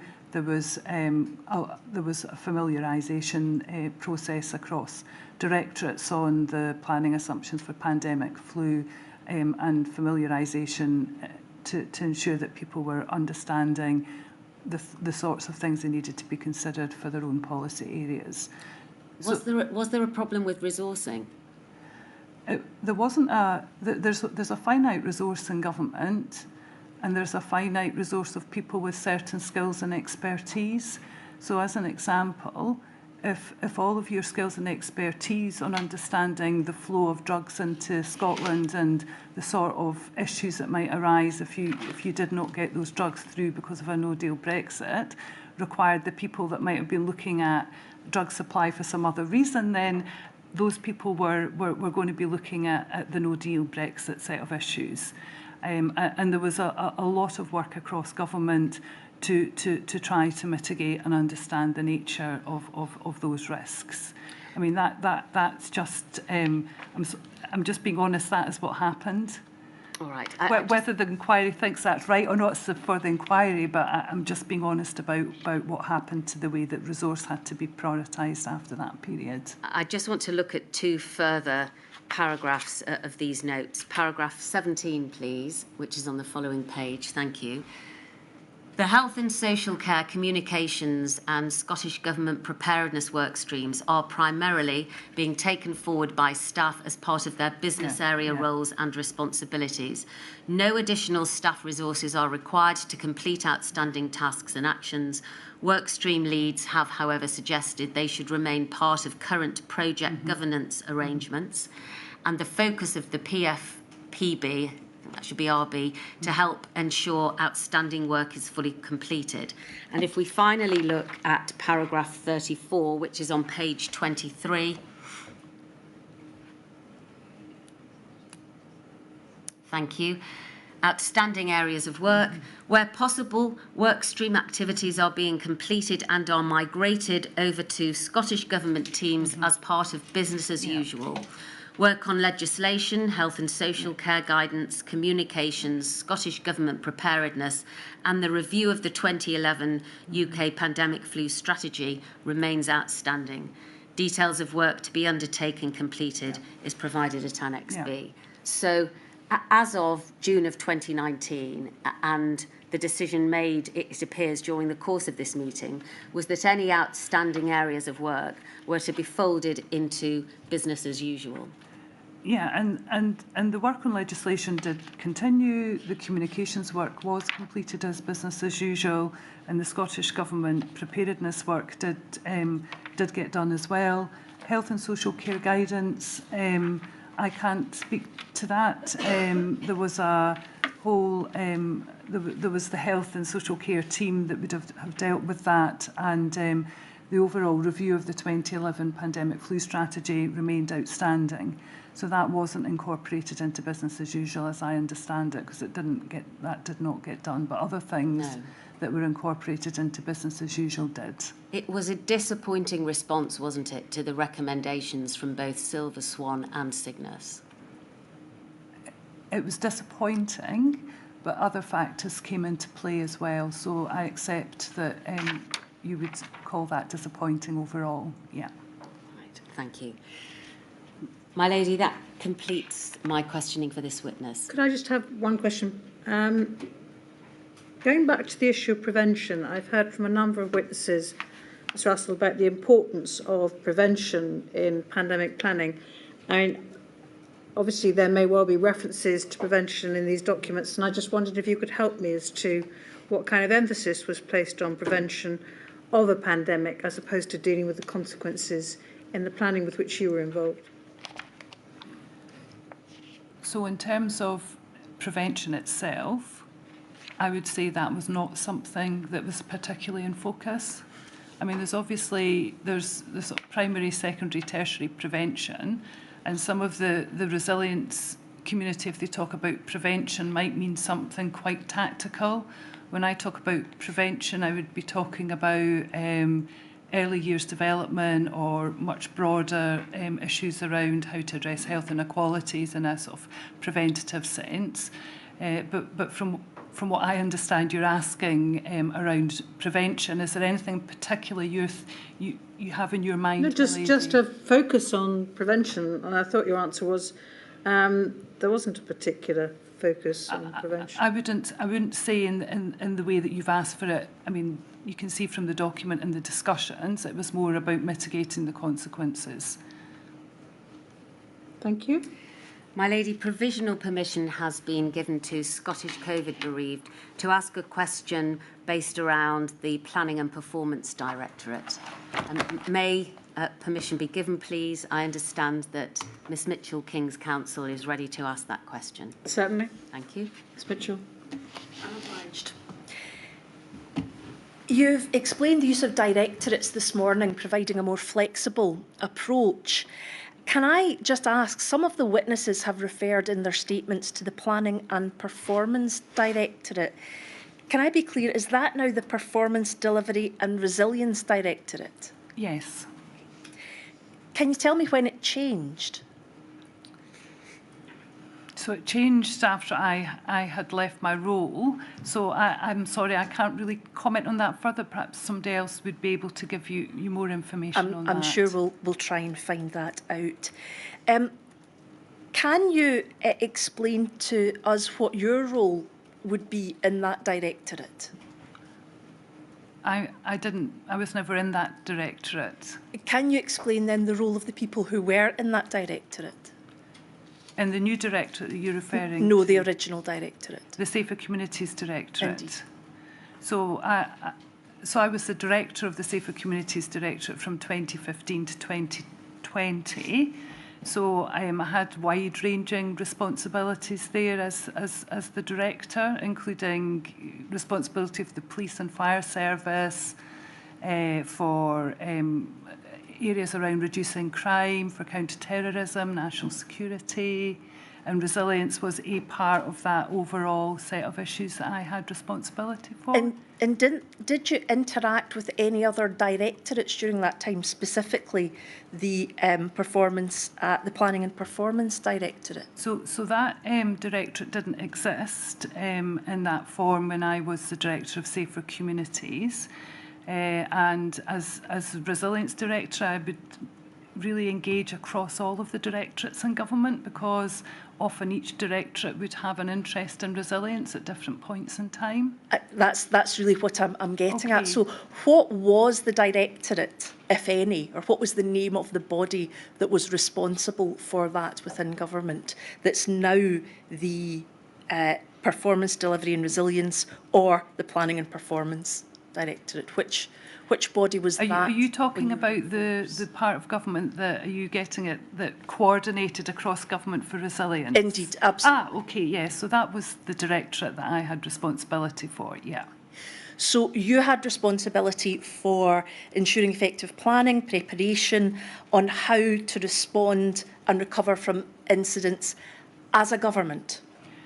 So the actual responsibility for consequence planning sat with individual directorates. So on the health side of government, they had their own resilience function. So although I had overarching responsibility for resilience, the policies would sit within the different directorates. So health and social care would have a big interest in the pandemic flu risk, because clearly it had big implications for the health and social care system that they would have been working through. We have a statement from Caroline Lamb, who the inquiry will no doubt hear from. I don't need this brought up, but just for information, it's inquiry 000184897, page 44, paragraph 155. And what she explains is that during the period between 11th June 2009 and 21st January 2020, the Planning and Performance Directorate did not carry out any direct forecasting for a pandemic. Was that anything that you were aware of? Could you just read? Yes, certainly. Sorry, between the 11th of June 2009 and 21st January 2020, the Planning and Performance Directorate did not carry out direct forecasting for a pandemic. Is that as you understand it? So that directorate didn't exist in that form over that period. So I wonder what Caroline's getting at. You need to ask her herself whether what she means is that they were prospectively doing some of that, because there was definitely planning work. Obviously, I've talked about the planning assumptions that were made around a pandemic, yes, and the familiarisation of that across government. It may be that she's talking about a kind of more technical thing that Directorate now does, but certainly the actual planning assumptions around the pandemic that was being planned for, which I fully recognise is not the pandemic that happened. Those planning assumptions were very well understood across government. Yeah, well, that's hopefully helpful, and perhaps we can ask Ms Lamb more about Okay. that. Thank you. Thank you, Ms Mitchell. My lady, that concludes Ms Russell's evidence. Thank you very much, Ms Russell. Thank you. Thank you. Can I ask what time people wish me to do? Do I break now, or do I go to the next witness? We have another witness now. It may be helpful, then, if we can at least bring the back of the evidence. Of course, whatever suits everybody else.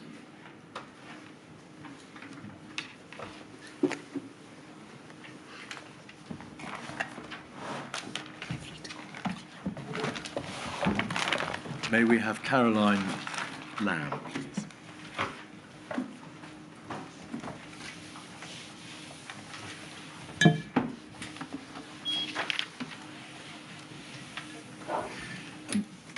My lady, whilst Miss Lamb finds a way to the witness box, may I just make a correction arising out of the evidence yesterday for the record?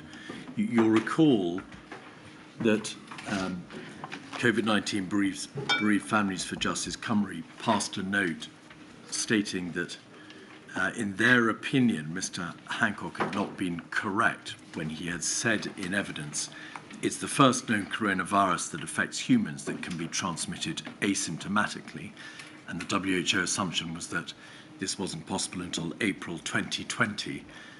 And I made a submission to you to the effect that the chart of epidemic showed, in fact, that in relation to both MERS and SARS, there was asymptomatic transmission. I was incorrect, and I apologise. Based on information I was given, I said that they were both asymptomatic. The correct position is, which I'm happy to correct, is that the chart showed that in relation to MERS and whether there was widespread asymptomatic transmission, the position is not initially, but more reports over time. And in relation to SARS, there was no widespread asymptomatic transmission. Thank you.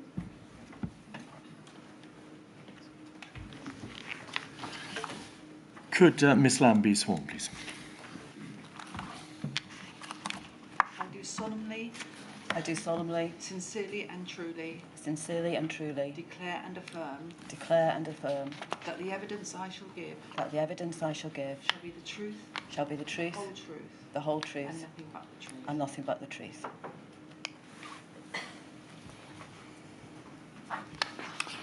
Could you give the inquiry your full name, please? Yes, Caroline Sarah Lamb. Thank you very much for your assistance in this inquiry, Ms Lamb. As you give evidence, could you please remember to keep your voice up so that we may clearly hear you and so that your evidence can be recorded by our hard-working stenographer. You've provided 2 corporate witness statements, is that correct? That's correct. Both of which I know you've signed and both of which contain a statement of truth. Ms Lamb, are you currently the Director General for Health and Social Care and also the Chief Executive of NHS Scotland? I am, and would it be possible for me to just say a few words in that capacity? Of course. Thank you. Just before we start, I'd like personally, but also on behalf of NHS Scotland and the Director General for Health and Social Care at Scottish Government, to express my condolences to everybody who was affected by the Covid-19 pandemic. I'd like to affirm our commitment to learning from this inquiry, and I'd also like to express my huge thanks to all those who worked across health and social care, and indeed our partners in local government, in the third sector, everybody who contributed towards helping to support the people in Scotland through the pandemic. Thank you. Are you the most senior official in Scotland in relation to the field of health and social care? That is to say, within the Scottish Government. I am. I believe that formerly you worked in the NHS in Scotland. You were the Chief Executive of NHS Education for Scotland, a post that you held from 2015. And then in 2019, you moved closer to the heart of the Scottish Government by leading the Digital Health and Care Directorate from December 2019. From March 2020, you took on certain roles relating to the ICU surge requirements in the Scottish NHS in relation to COVID, and you became the delivery director for the extended seasonal flu and COVID vaccination programme. And then you took up your present post, as you've said, in January 2021. Is that correct? Yeah. Now,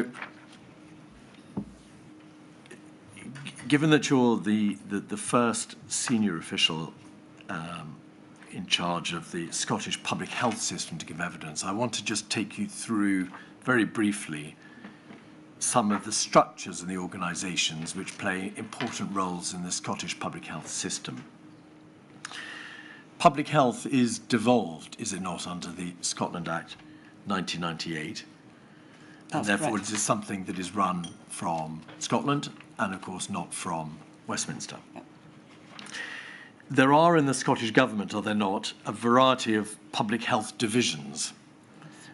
Health protection, health improvement, drugs policy, active Scotland, and since the pandemic, 2 or 3 further divisions. Is that correct? That's correct, yes. All these divisions are based within the Directorate of Population Health, and that Directorate comes within your general purview of general health and social care. Yes. All right. Could we have, please, up on the screen the organogram INQ 204014 at page 6, which we'll recall is the page relating to the structures within Scotland 2019.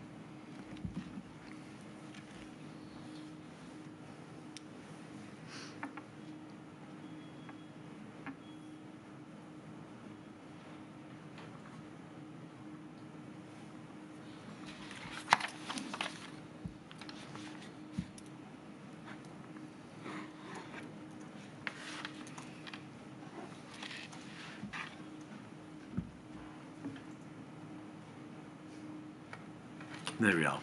Thank you.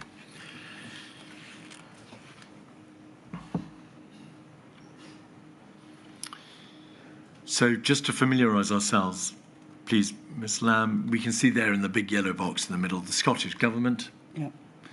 We can see the Scottish Government, Resilience Ministerial, and the officials, the 2 entities to which the previous witness referred. And underneath the yellow box, the Health and Social Care Directorates.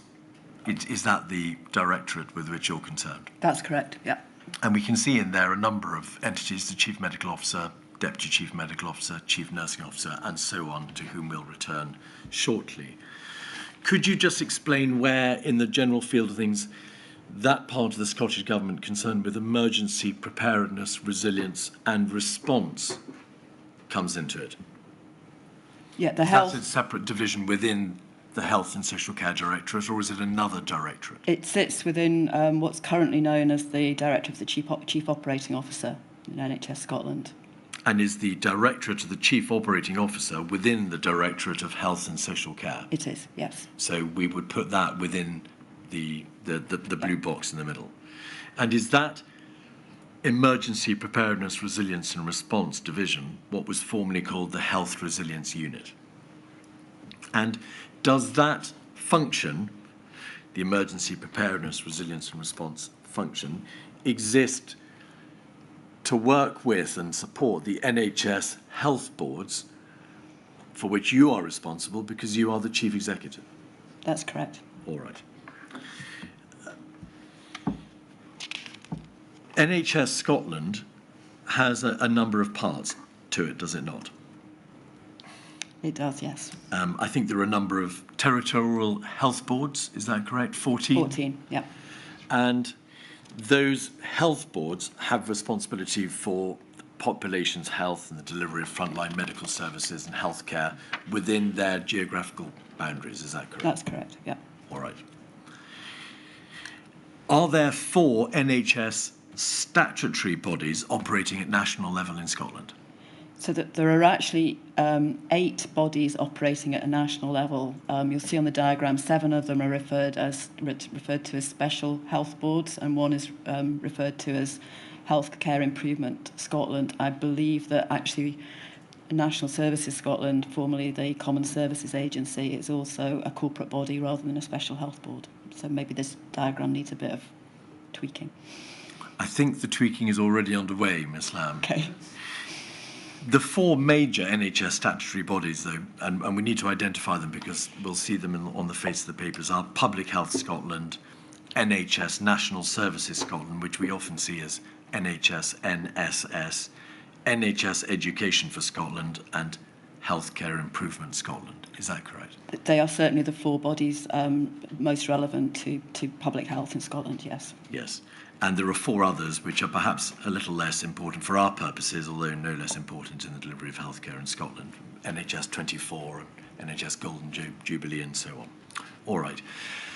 Towards the bottom of the page, you'll see the bottom left, local authorities and emergency planning officers. There are 32 local authorities in Scotland. Do they play a pivotal role in the provision of healthcare or social care? They play a pivotal role in having the responsibility for social care. They also play a role in relation to public health, so they have responsibilities in relation to communicable diseases and also environmental health. And is that because local authorities exist under statutory obligations in relation to communicable diseases? That's correct, yeah. I think under the Scotland Act or the Public Health Act 2008. Yeah. Then the CMO, currently Ms Calderwood, is the CMO on the top left-hand corner of the Health and Social Care Directorate. The CMO currently is Sir Gregor Smith. I apologise. We are due to hear from Ms Calderwood, I think Dr Gregor Smith's predecessor. That's correct, yeah. And the CMO is the most senior medical advisor to the Scottish Government and to NHS Scotland, of which you are the chief executive. And does the CMO therefore report to you, not because you are the chief executive of the NHS, but because you are the Director General for Health and Social Care? That's correct, yeah. All right. And there's a Deputy Chief Medical Officer as well, we can see, and a Chief Nursing Officer. 1 or 2 other bodies to which we've seen reference. Is there a body now called Public Health Scotland? There is, yes. And what was it formerly known as? Public Health Scotland came into being on the 1st of April 2020. It brought together parts of organisations. So it was formed out of the Health Protection Scotland and Information Services Division, which were previously part of National Services Scotland, and NHS Health Scotland, which was a separate organisation. All right. On the subject of, while we're still at the strategic level, if you like, in relation to health services and healthcare in Scotland, is there a body or a framework which exists to promote operational cooperation between the Scottish Government and national public health organisations in the rest of the United Kingdom, to which all the CMOs contribute? So, a common framework. Yes, there is a common framework. There was I think in the period prior to the pandemic, the Scottish Government had a memorandum of understanding with Public Health England, and that's now been developed since Public Health England no longer exists into a common framework, yes. All right. Do you have, or have you ever had much by way of dealings with SAGE, the Scientific Advisory Group? Not personally, however, the Scottish Government and Scottish ministers are able to get advice from SAGE. Yes, and we can see them at the top of this page, can we not? There's no Scottish SAGE, is there? That's correct, there isn't. And so when SAGE, which isn't a standing committee, convenes in London by the Government Chief Scientific Advisor and is chaired by the Government Chief Scientific Advisor, or in health emergencies, co-chaired with the English Chief Medical Officer, will members of the Scottish Government attend that committee if it is an emergency which concerns Scotland? Yes. And is it therefore well known that for the purposes of dealing with health emergencies, the Scottish Government may avail itself from advice both from SAGE, the Scientific Advisory Group for Emergencies, and also from NERVTAG, which is the committee on the top left of the screen? Yes, that's correct, yeah. Are you able to express any views as to whether or not that system works well in your experience? I don't think I can express those views. All right. There is also, as we've heard a few moments ago, a pandemic flu readiness board, which is towards the top of the bit. Thank you very much. Yep. Very quick off the draw. Pandemic flu readiness board and programme. And is that the Scottish pandemic flu readiness board and programme? I think it's the Scottish one, set up following the order of the then Prime Minister and the National Security Council THRC committee in 2017. I'm not sure which one that is. There were two, so there was the UK one and the Scottish one. I'm not sure what that one is. I think because that is absent from pages 7 and 8, we might just track this down. Can we have page 7 and then 8? If it's missing from 7 and 8, then this will, on page 6, be the Scottish body. It just seems a bit It's odd. absent. So I think that is the Scottish one, which was put into place in 2017. Right, okay. All right. The 2011 strategy, Yeah. the UK Pandemic Influenza Communications Strategy document. In your witness statement, you say this, that there was little requirement for advice being given by the Chief Medical Officer Directorate in Scotland in relation to pandemic flu planning because, primarily, it was considered that once the updated pandemic flu strategy had been agreed in 2011, there were in reality few decisions which required input from the CMO Directorate. And you express that view because as Director General of Health and Social Care, you sit above the CMO. Is that right? Yes, that's correct. So is this the position that following the promulgation and the development of that strategy in 2011, that was the Four Nations strategy, if you like, that was set for everybody, and unless and until it was further revised or updated or changed, that was the strategy to which all Four Nations were committed? Yes, that's correct.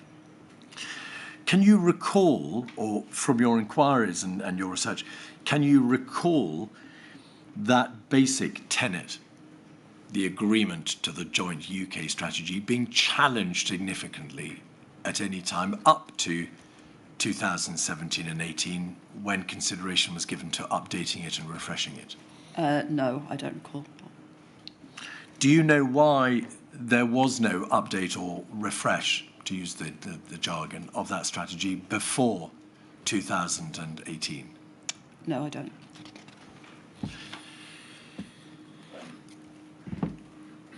Could we have a look, please, at that document, 148759? Yes.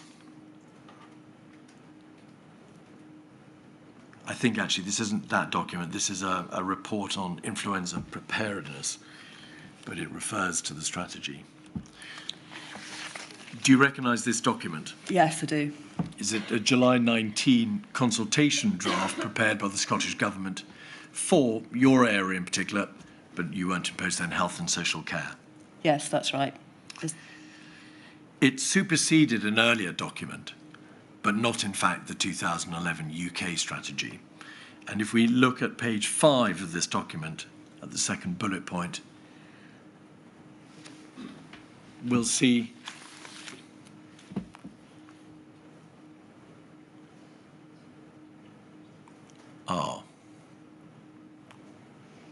yes, thank you very much. The document highlights that pandemic planning is taking place at a UK level, with the 4 UK nations working together to update the UK influenza pandemic preparedness strategy, on which this guidance is based. So by July 2019, which is the date of the document on the screen, 8 years later, the strategy that was in place, absent rewriting of the earlier document itself, was still based upon that approach from 8 years before. Yes, that's correct. This document was produced, was the Scottish document that was produced to provide advice and guidance to our health and social care system at the time when the 2011 strategy was being updated, but that work had not yet been completed at a UK level. And because the UK rewriting, of which Milady's heard plenty in terms of the witnesses who have spoken to it, because that rewriting had not taken place, and as we now know, never did take place because of Operation Yellowhammer, all the subsidiary documentation nationally, including this important document, was still based upon the old strategy. It was still based on the 2011 strategy. That's correct. However, we had obviously run our own exercises in Scotland, and therefore we had sought to incorporate the lessons from those exercises into this guidance in order to try to ensure that our system was as prepared as it possibly could be. If we just look briefly, please, at page 6, paragraph 1.5. We can see there that the strategic objectives set out in that older document, 2011, are to be prepared to respond to any future influenza pandemic and any new emerging infections, minimise potential impact of pandemic on society and the economy, and so on. Page 7, 2.4.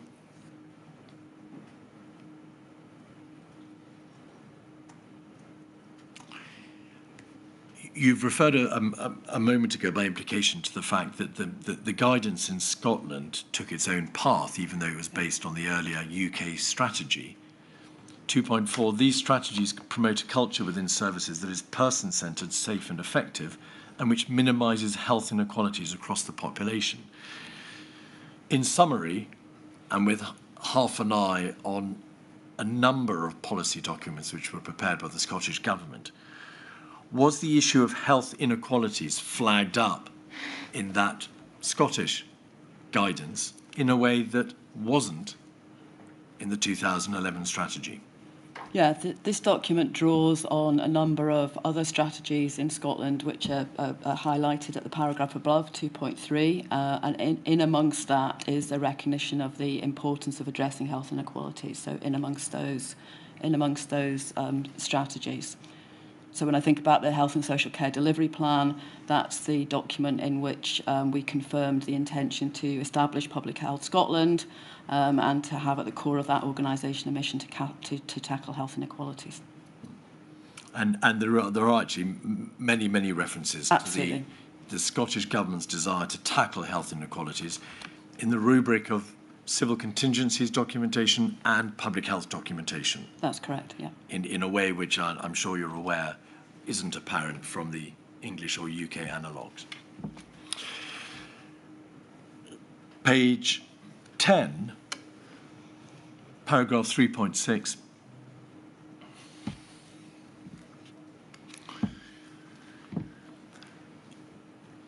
On the issue of how a pandemic would be responded to, This July 2019 draft guidance says the initial response to the pandemic will be followed by the treatment phase, as it will not be possible to curtail the spread of the pandemic strain of influenza once it has occurred in Scotland.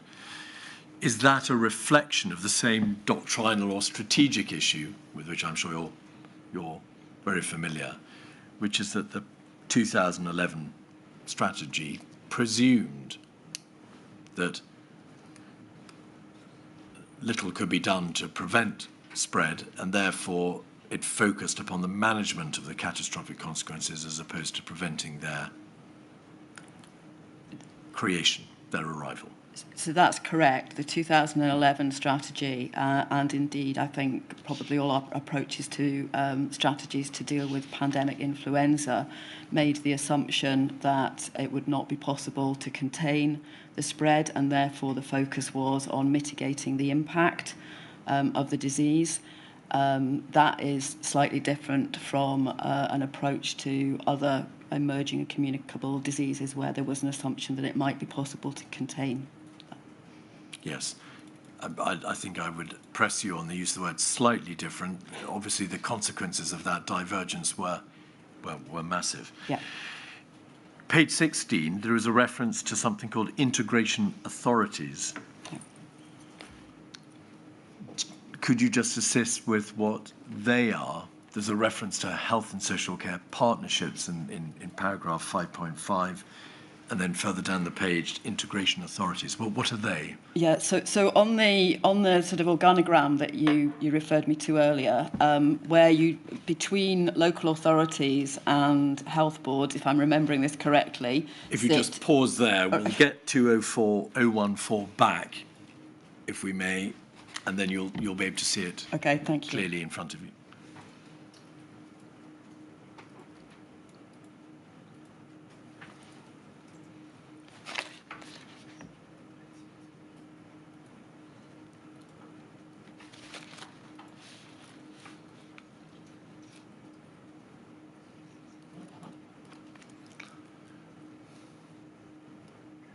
And it was page 6.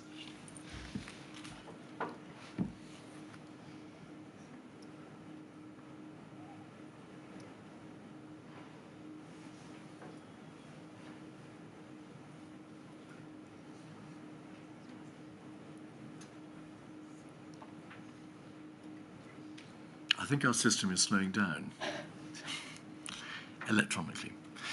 There we are, Ms. Lamb. Okay, so down at the bottom, you've got around about the middle NHS Scotland territorial boards, 14 of them, and to the left of that, integrated joint boards and health and social care partnerships, and to the left of that, local authorities. And that reflects the legislation that brought together integrated joint boards.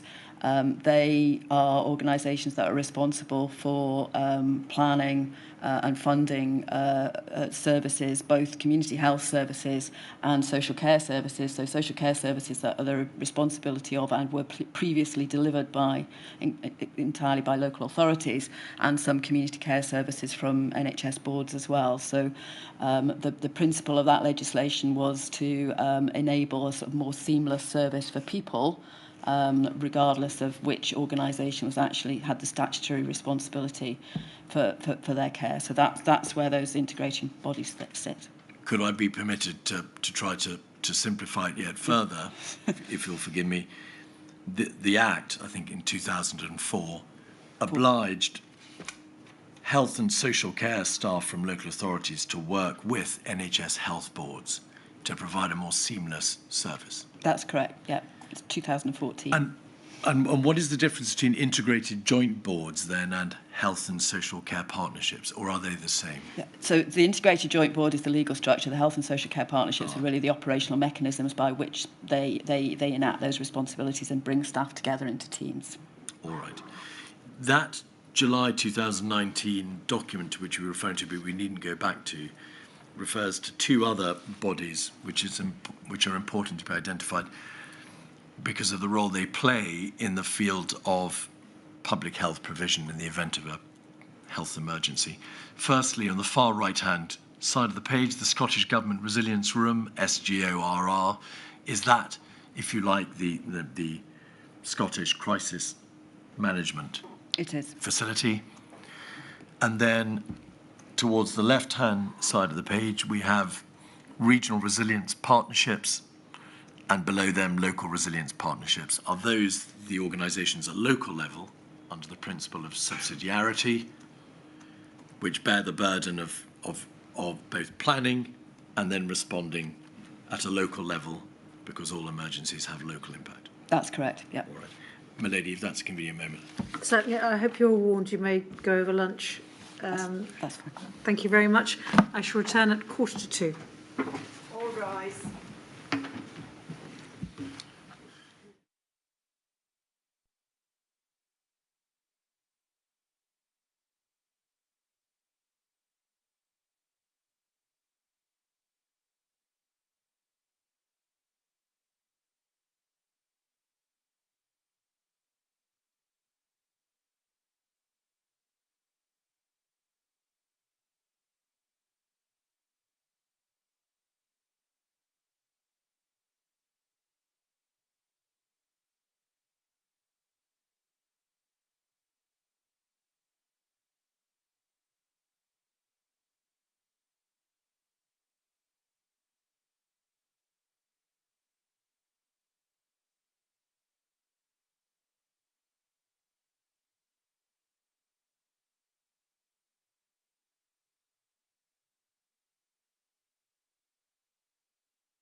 Ms Lamb, before lunch we were looking at 148759, the draft influenza pandemic preparedness document. Could we have, please, page 29, paragraph 10.2?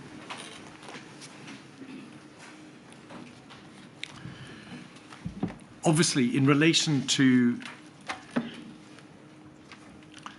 countermeasures, on account of the strategic nature of the document, which we debated earlier, the only infection control procedures that were identified and debated in the course of this draft document could be those that were related to influenza, hand hygiene, respiratory and cough hygiene, patient placement, personal protective equipment, safe management of the care environment. And then if you just scroll back out and just scroll slowly down to 10.7, respiratory protective equipment, FF3 respirators, stockpiles of personal protective equipment. So obviously it followed, did it not, Ms Lamb, from that strategic approach adopted in the 2011 strategy and then in the draft July 19 document, that the only countermeasures that were really considered were those applicable for flu and, of course, not necessarily for a catastrophic HCID. That's correct. This is a plan for pandemic influenza. The risk assessment process, is that something which you have an involvement in as the Director General for Health and Social Care? No, so the risk assessment process, obviously, we have the Scottish risk assessment, but that is largely informed by the national risk assessment. And what the Scottish risk assessment seeks to do is to sort of apply any specific issues that relate to impacts in Scotland. The same assumptions are made, the same approach generically to planning assumptions are made. It basically mirrors with a national bent in terms of the figures, population, casualties and fatalities, the UK approach. That's correct. All right. Response policy documents, much of your statement helpfully sets out many of the documents published by the Scottish Government for the purposes of responding to an influenza pandemic, pandemic flu guidance, preparing for emergencies, guidance for health boards, the Preparing Scotland document, Scottish guidance on resilience, preparing Scotland guidance for Scotland's regional resilience partnerships, and so on. I don't think we need to address any of them in detail, but is it fair to say that both across the civil contingencies field and public health, there have been a significant number of documents published more recently than latterly, so that is to say there were a whole series of documents between 2013 through 15, 16, 17, and then up to that draft that we've just been looking at. Yeah, that's correct. All right. And an important separate area on which the Scottish Government reported was inequalities. Did the Auditor General for Scotland produce a seminal report on health inequalities in Scotland in 2012? That's correct, yes. May we have that up, please? 102987.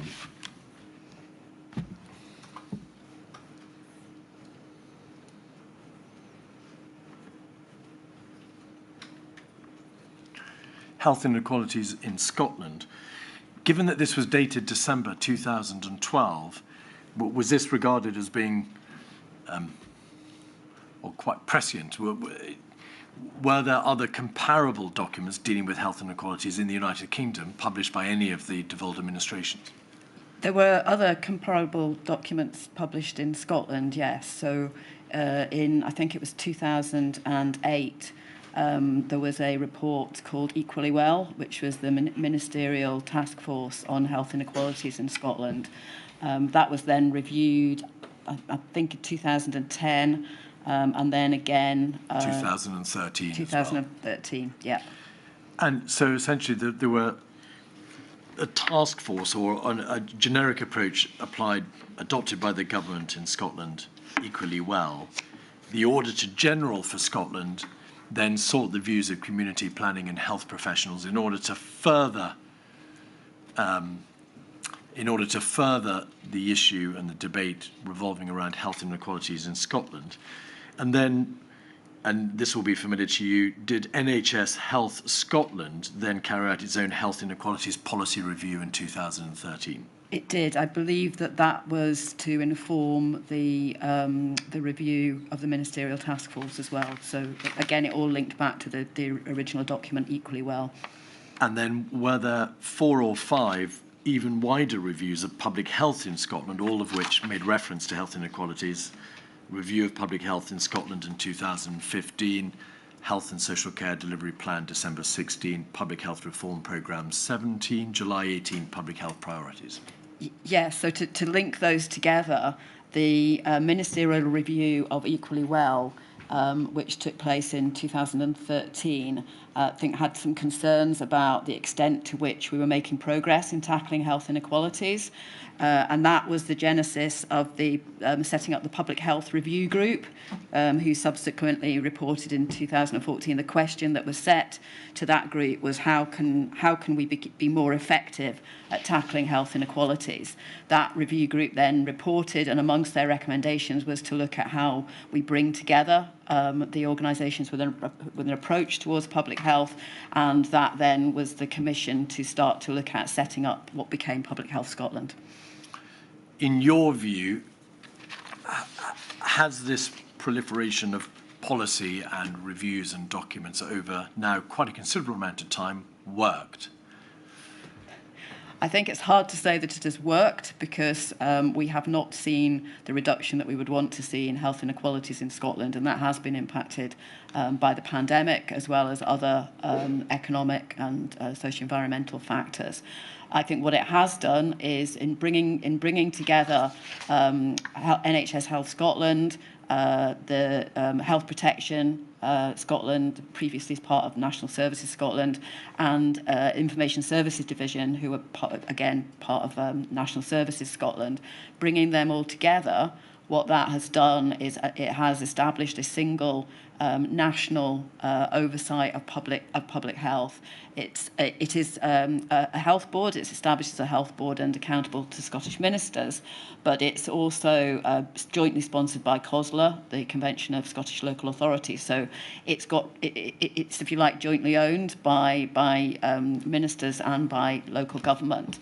And I think that enables us to really have health inequalities at the heart of everything we do, which is also key to other policies across Scottish Government as well.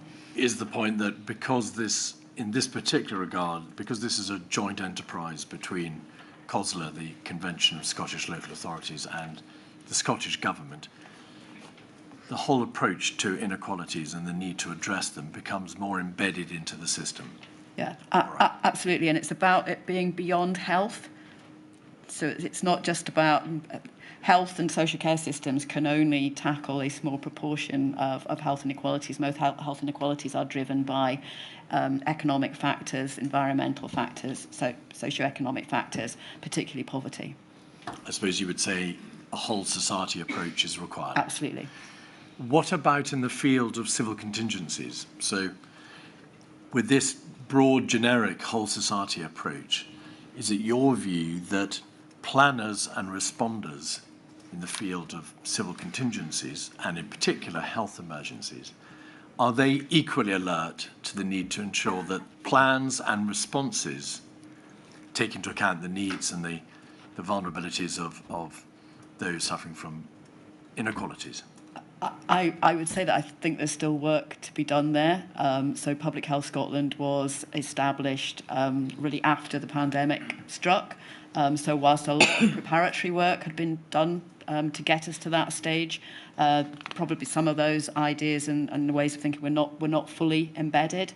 And I think as well that, you know, I think we would all say that we could have thought more about health inequalities in our planning for emergencies. Although, as you've already pointed out, the 2019 draft guidance did specifically reference the need to be to focus on health inequalities in developing those local plans.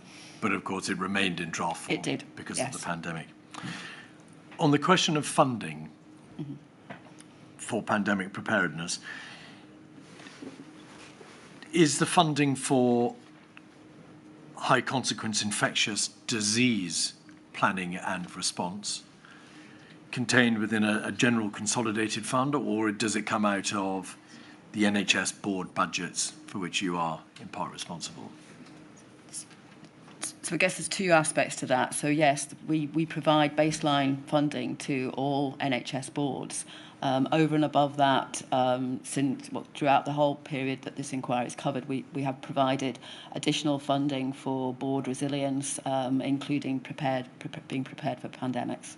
So the budget is controlled by and is run by the NHS boards, which of course receive money from the Scottish Government, and that presumably forms a majority part of the Scottish Government's expenditure. It does, being yes. a devolved issue. Yeah. But does the system work well with high consequence infectious disease budget in terms of planning and preparedness and response being managed and operated through NHS Scotland as opposed to centrally from the Scottish Government? I think it's hard to say whether that works well or not. Certainly when we, as we went into COVID, the funding was managed much more. The funding was increased very substantially in order to put in place the infrastructure that we needed to support things such as contact tracing, testing. That was managed at the point it was felt most appropriate. So some of that was allocated to NHS boards in order to run their local systems. But we also had a national capacity on top of that, and the funding for that was managed by Scottish Government. All right. So, but that was, of course, in the particular context of responding to COVID. Yeah. But as a system, does the majority of the funding for health emergency planning and response come through the NHS Scotland structure? All right. Exercises, national preparedness and resilience exercises, you will no doubt be familiar, and you may have seen the evidence from the witness who gave evidence prior to you. Is it clear that whilst the majority of the recommendations which flowed from exercise Cygnus, although Scotland was, of course, only partially involved in that exercise, Silver Swan and Iris were put into place and implemented? Not all of the actions, lessons and recommendations were, for reasons that are now becoming very apparent. Yes, that's correct. To what extent, although you weren't in post at the time, to what extent was your department aware that, notwithstanding the passage of time and a considerable amount of time, these recommendations were just not being implemented in full? Given that I wasn't in post at the time, I'm not sure I can answer that one. No, but it's an issue which you address in your witness statement, so you must have given it some thought for the purposes of your attendance today. Yeah, so I think we were conscious that we knew that not all the recommendations had been addressed. So we knew that one of the recommendations outstanding was the 2009 was the refresh of the strategy. The refresh of the plan, and we knew that was in draft. We knew it was ready to go out for consultation. It had taken longer than we had originally expected, and that's because we had consulted originally with quite a small group, and that had led to some changes to that. I think the other area that we were concerned about in terms of things not being maybe fully implemented was around the criteria for staff getting access to different types of PPE and the awareness of the PPE stockpile. That was also addressed within that guidance. So that hadn't been fully signed off either.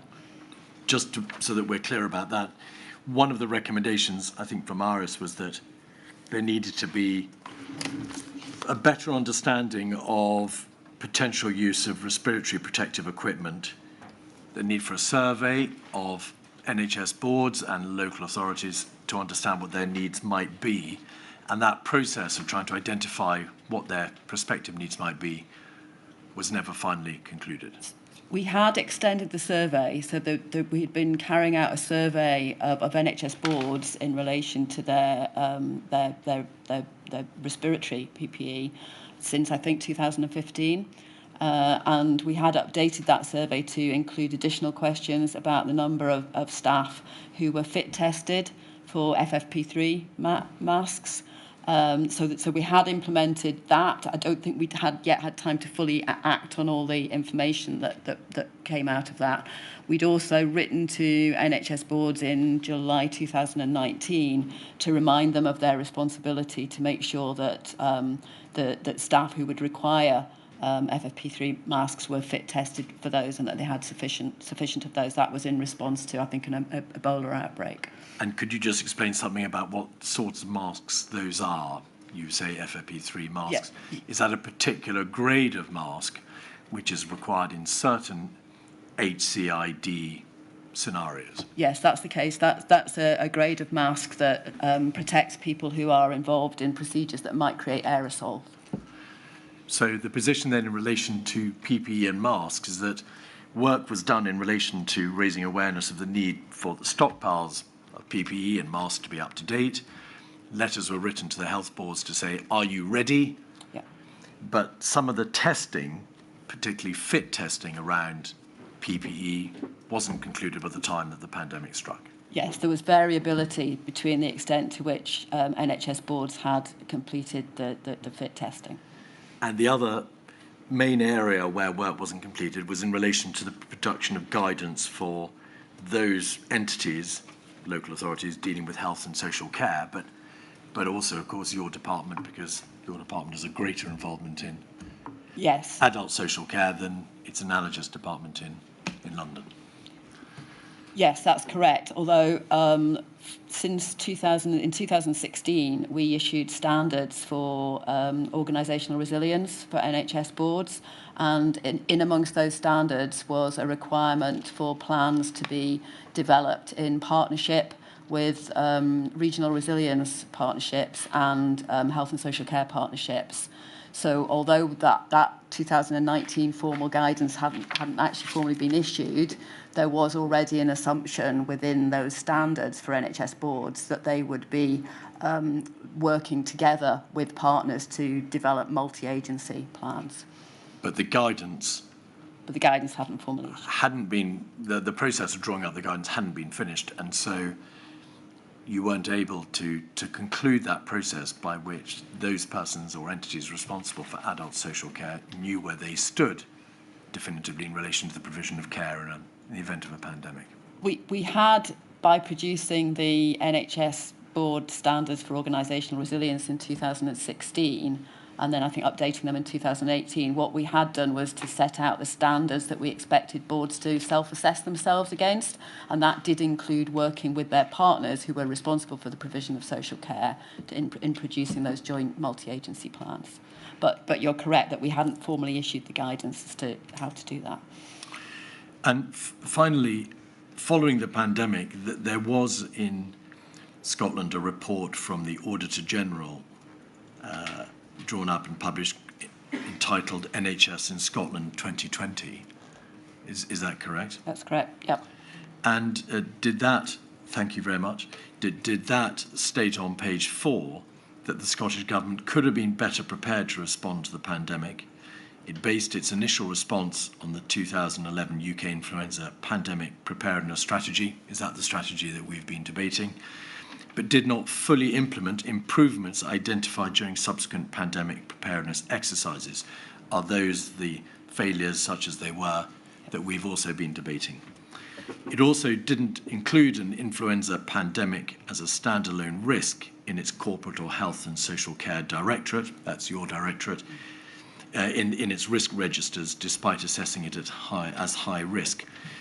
Did the absence of some might say, the formulaic reference to influenza pandemic in the department's high-level risk register matter ultimately?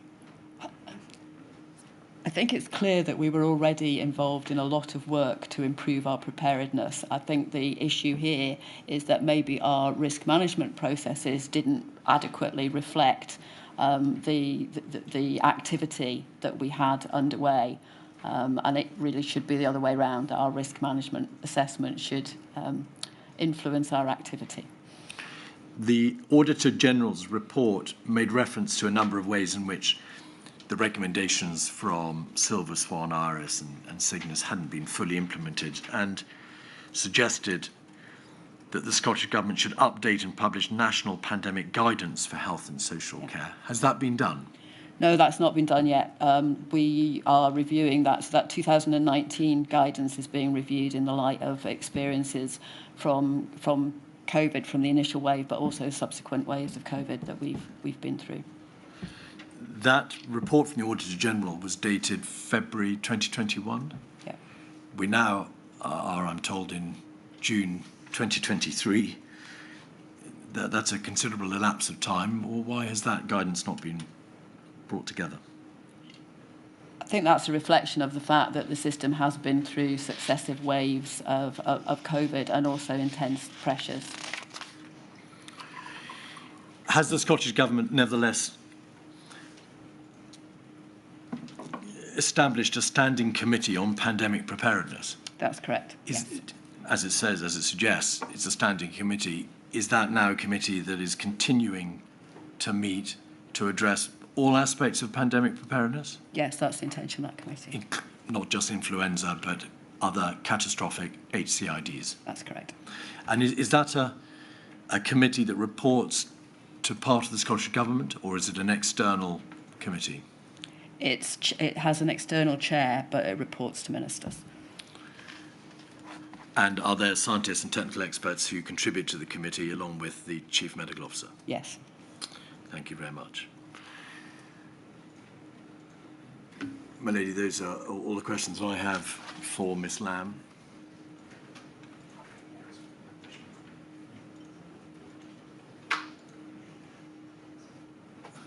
There are no areas which I don't appear to have not covered.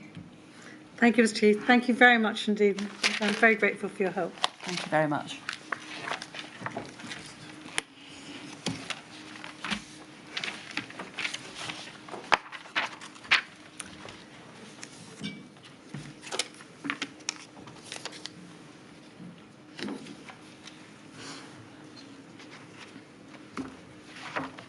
My lady, the next witness, Jeanne Freeman, OBE, is appearing over the link. Thank you.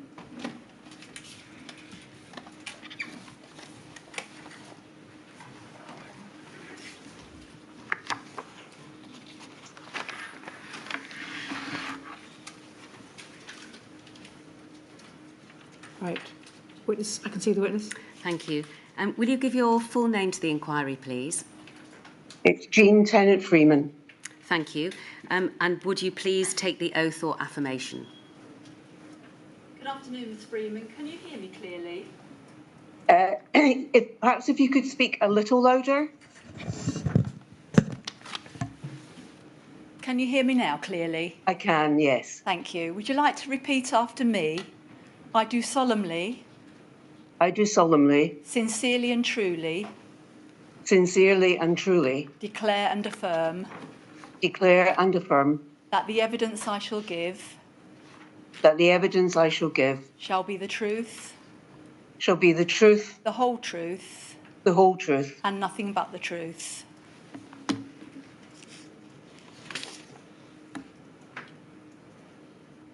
We nearly got Did you hear my last sentence, Ms. Freeman?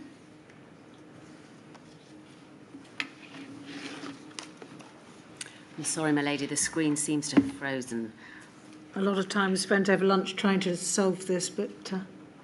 Yes. I'm just going to pause and see whether our technical assistants are able to solve the problem. Just the last line of the oath to go, isn't it? Yeah. Affirmation, sorry. No, I think we'll have to start if our internet's got, we'll have to reconnect. All right. I won't leave. Let's just Thank you, my see how they lady. go.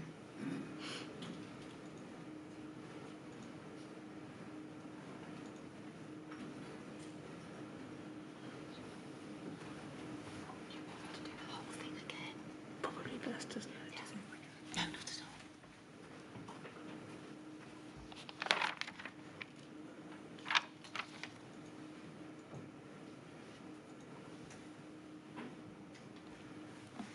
Do we know if she's coming from her home, an office, a government building? I'm unsure, my lady. I don't know where she is.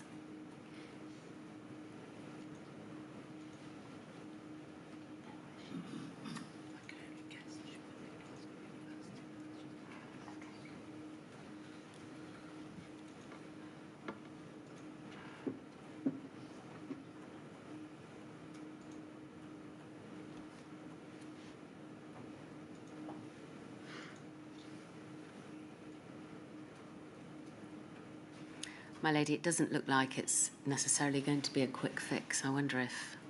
I think it's quicker if I stay here just All in right. case. No, can we rise for about 5 minutes and then, while we try and reconnect? If I have to. That's all right, not your fault. These things happen. Very well. Thank Tell you. me when you're ready. I will. All rise.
My lady, I'm told that we are re-established and ready to go again.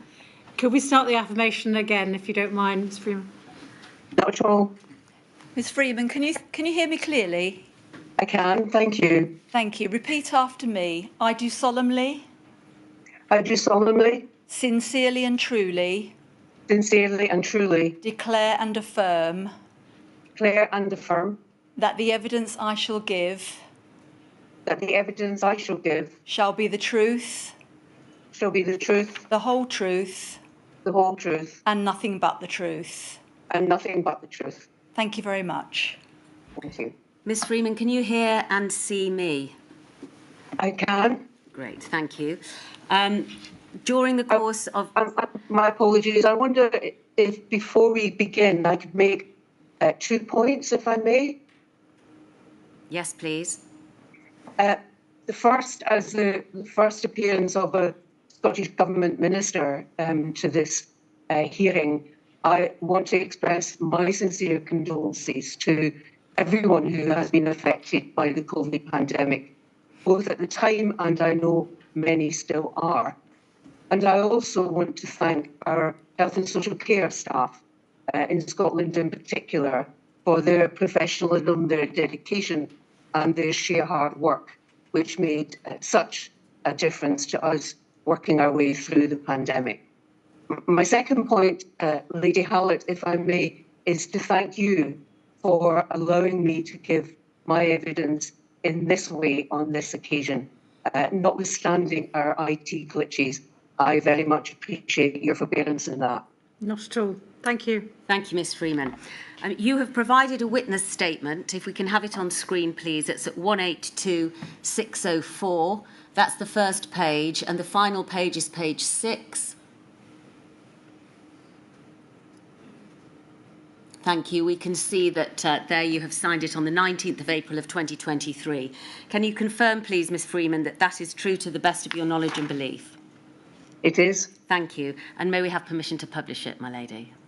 Thank Certainly. you. Thank you. We can take that down.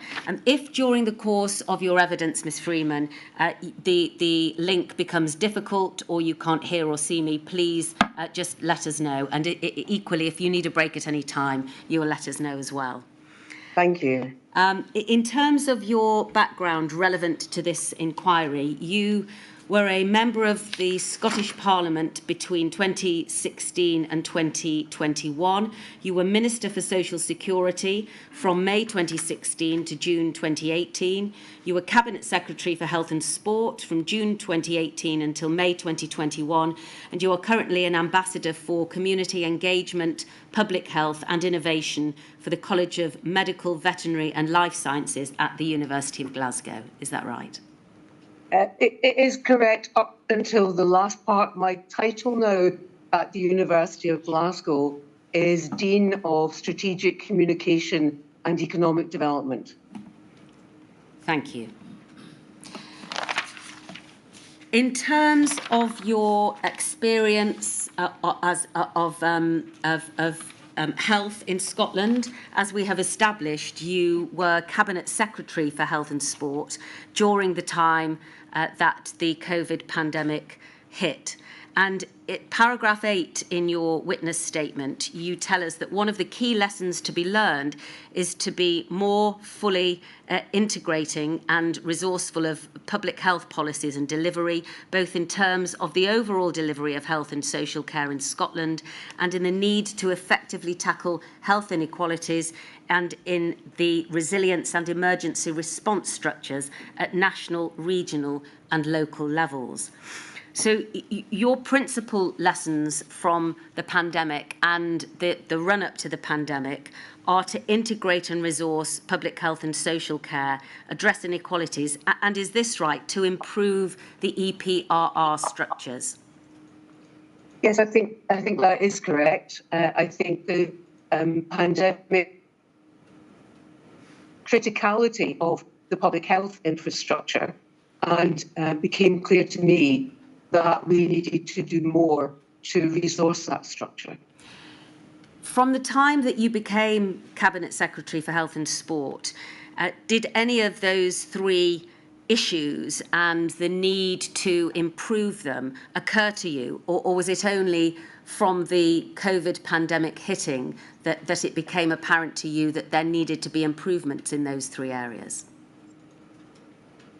I think it would be true to say that I have a long-standing concern about health inequalities prior to being the Cabinet Secretary in previous roles. So I was very aware of the importance of being able to effectively tackle those across Scotland, and of the many initiatives that the government I was part of and previous governments had undertaken, but we were still faced with an intractable problem. Of course, health inequalities are directly linked to economic inequalities, so it's not an issue solely for health to try to resolve, but there is a critical importance there of what health might do. When you came into office, were you aware of the United Kingdom influenza preparedness strategy that had been implemented in 2011? I was. And although it was before your time in office, were you aware that, in fact, before the swine flu outbreak in 2009, Scotland had had its own pandemic influenza strategy? Yes. Do you think that there were any drawbacks in Scotland aligning itself entirely with the United Kingdom-wide strategy, given that it was, as we now know, implemented in 2011 and not updated over the following 9 years and before the pandemic hit? I think that would be fair, a fair assessment, if that had been the only thing that was informing our pandemic preparedness. But of course it wasn't. There had been a number of exercises you and your colleague have covered with previous witnesses. There was the emergence and publication of the Scottish Risk Assessment and various updated guidance as a consequence of some of those exercises, all of which came together to update and inform pandemic preparedness, but also resilience preparedness across a range of other issues that might affect the country and the people who live here. Well, in relation to the Scottish Risk Assessment, as we've established at the inquiry this morning, although the Scottish Risk Assessment dealt with the population numbers relating to Scotland itself, there was very little additional alteration to the National Risk Assessment, which was prepared nationally and for national guidance, and in relation to which there was no additional Scottish input other than the population figures. Do you agree with that? By national, I assume you're meaning UK? Yes. Yes. So whether or not the UK takes account, or the UK government takes account of the Scottish Risk Assessment, which was published in 2018, is really for them to answer. What I do know is that it was a wide risk assessment. It gave a clear indication in terms of health issues, along with others, of an estimate of likelihood and impact, and that would inform how the Scottish Government prepared itself for any future incidents which represented a threat to the population. In relation to the UK-wide influenza preparedness strategy, was there ever any discussion during your time in office in the Scottish Government that there should be an adaptation of that in order to make it more Scottish-centric? Not that I'm aware of. What I do know is that the various exercises that have been touched on during the hearing so far did inform the work of what became Public Health Scotland, but also the Health Directorate, and some of the guidance that was issued to regional and local, particularly regional, resilience partnerships. Will you tell us at paragraph 17 in your witness statement that your understanding is that the lessons which came from the exercises fed into your pandemic planning and preparedness. Can you tell us how the lessons fed into your pandemic planning and preparedness, please? Yeah, if I could give you some examples of that. So one of those areas would be the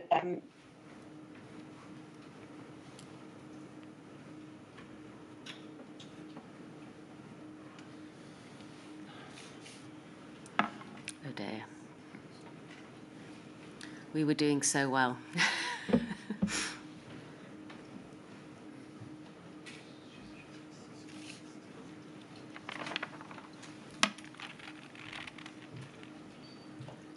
I think I'm going to stay put this time. Yes.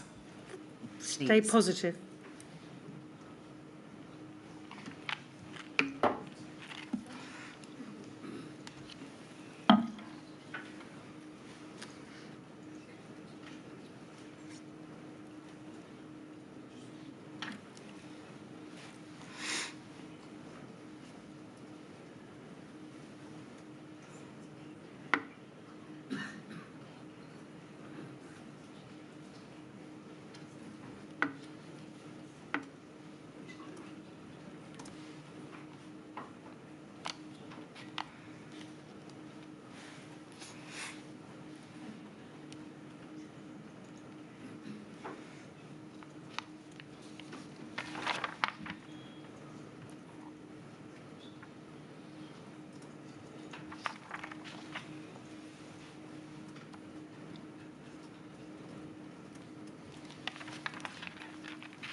I'm being told, my lady, that they're going through the same process that they did last time, so it may take about 5 minutes, but I'm staying.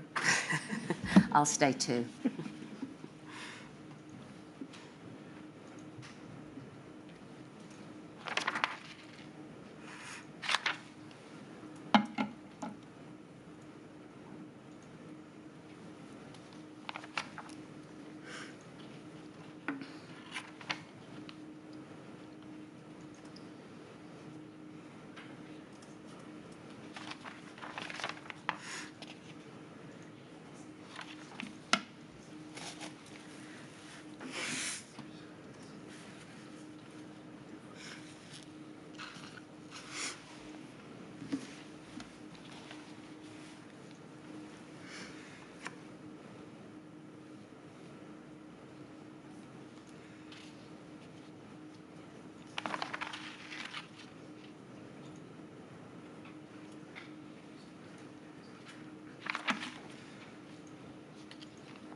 Right, we can see you now. Just spend one time for a second. we are actually.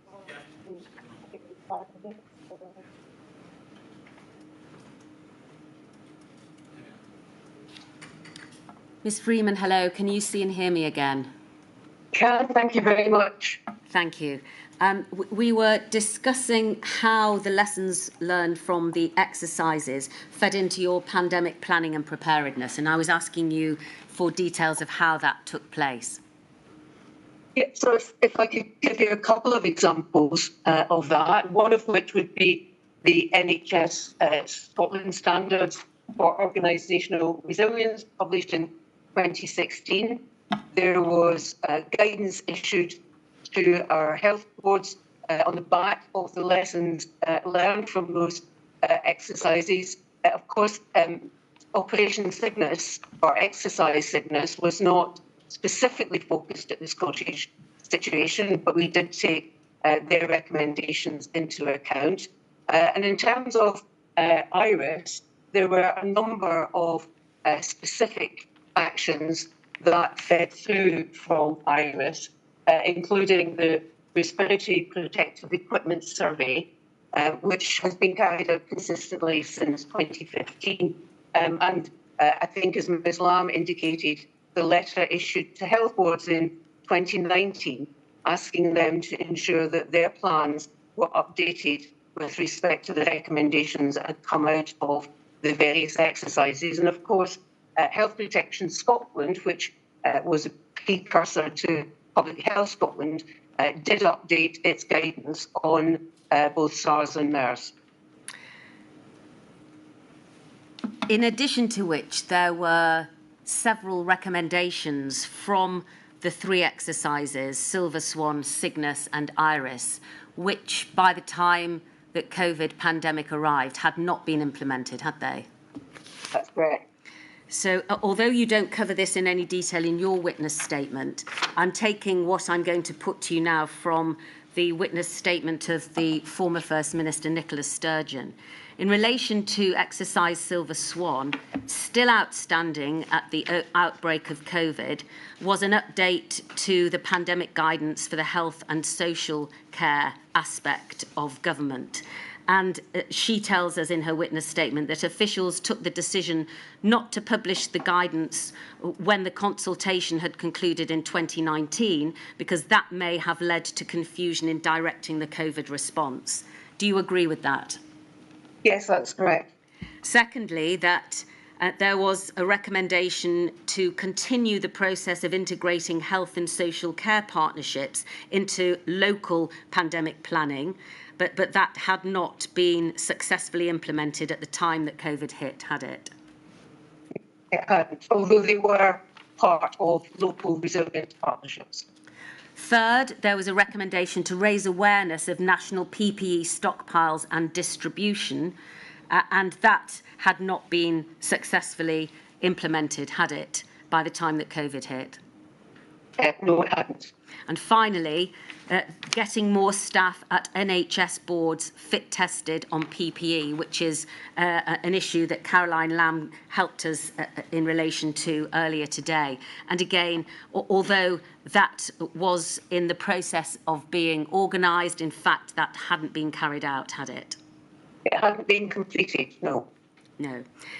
In relation to exercise Cygnus, whilst you say that Scotland wasn't an active participant in that exercise, nevertheless, there were 8 recommendations which covered the updating of pandemic guidance, operational aspects of coordinating a response, and also the expansion or optimisation of social care capacity. So similar themes to those that had been covered in Silver Swan.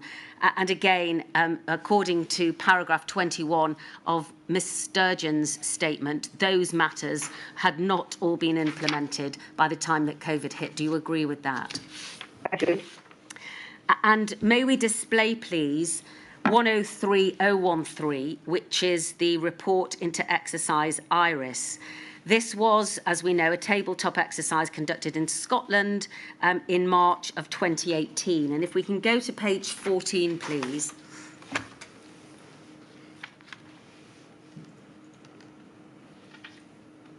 Thank you. Second paragraph. The exercise identified 14 actions across a broad range of themes.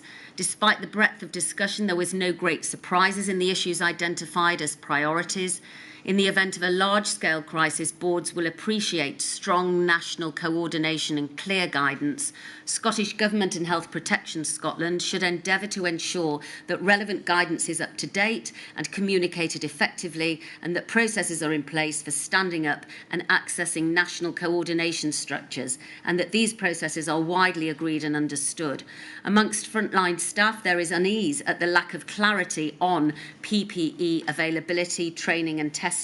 This is a clear gap in Scotland's preparedness for MERS-CoV and other outbreaks and needs to be addressed as soon as possible. So this was in March of 2018. If we go over to the following page, please, we can see a series of 13 actions that were identified in exercise Iris. And outstanding when COVID-19 struck were the following: updating guidance on MERS-CoV and incorporating various operational points in relation to care pathways and management of infected staff, NHS boards building in the potential impact of contact tracing and community sampling, and also continuing existing work to promote standard PPE requirements and the specific requirements of a high consequence infectious disease. Ms. Freeman, can you still see and hear me? I can still see and hear you. It dropped off for a minute, but I can see and hear you now. So looking at the actions that were still outstanding from the 3 exercises at the time that COVID hit, and indeed at the time that you provided your witness statement in April of this year, do you still say that some of the lessons that were identified had been fed into your pandemic planning and preparedness, but would it be right to say that some of the lessons were yet to be fully actioned and completed? Yes, I'd agree that that's fair. All right, thank you. We can take that down, please. I now want to look briefly, please, at 3 reports. I think, my lady, that these have already been referenced today, but I can deal with them shortly, I hope. The first is the 2020 Audit Scotland report, NHS in Scotland, and it's at 148761. Thank you. This is the one exhibit to your witness statement, Ms. Freeman, and I'm going to read through some of the actions, please, that we see at page 20 to 21. Thank you. Not all actions from previous pandemic preparedness exercises were fully implemented, as we've just established. The Scottish Government based its initial response to Covid-19 on the 2011 UK influenza pandemic preparedness strategy. In its consideration and assessments of risks to Scotland, the Scottish Government rated the risk of an influenza pandemic as highly likely to occur with a potentially severe impact. And this aligns with the risk classification of an influenza pandemic in the UK National Risk Register of Civil Emergencies in 2017. However, the Scottish Government did not include an influenza pandemic as a standalone risk in its corporate or health and social care risk registers. This meant that there was not adequate corporate oversight of this risk, and it is therefore unclear how it was being managed and monitored. Ms. Freeman, were you aware in the run-up to the pandemic that an influenza pandemic as a standalone risk had not been set out in the corporate or health and social care risk registers? No, I wasn't. Do you agree that that meant that there was not adequate corporate oversight of that risk? It may be the case that there was inadequate corporate oversight, but I do believe there was adequate health oversight of the risk. The COVID-19 pandemic was caused by a new virus with unknown characteristics. Initially, there was insufficient evidence internationally to show how the virus behaved and was transmitted, who was at risk, and what the incubation period was. The Scottish Government had no plan in place to manage this specific kind of outbreak, so its response was informed by the strategy that we've just referred to. This was developed jointly by the 4 governments of the UK. The Scottish Government's response was also informed by the 2017 Management of Public Health Incidents Guidance on the Roles and Responsibilities of Incident Management Teams. The Scottish Government's response to COVID-19 had to be adapted frequently as new information emerged. And then the audit report goes on to deal with the exercises that we've just covered, so we can skip over that. And on to the next page, please. And here we see that the audit also covers the progress in addressing recommendations from pandemic preparedness exercises as being slow. Would you agree with that?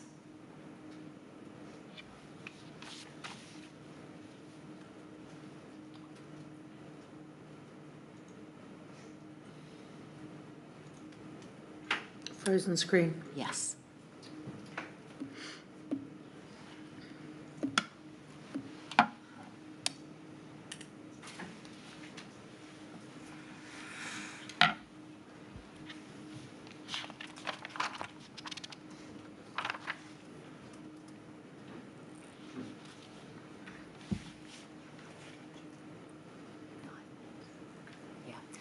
I'm being asked how much longer I think I've got.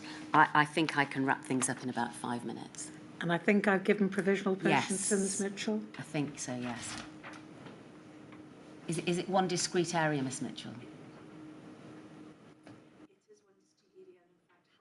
I was already going to ask has already been asked by Ms Blackwell, so I can narrow the focus.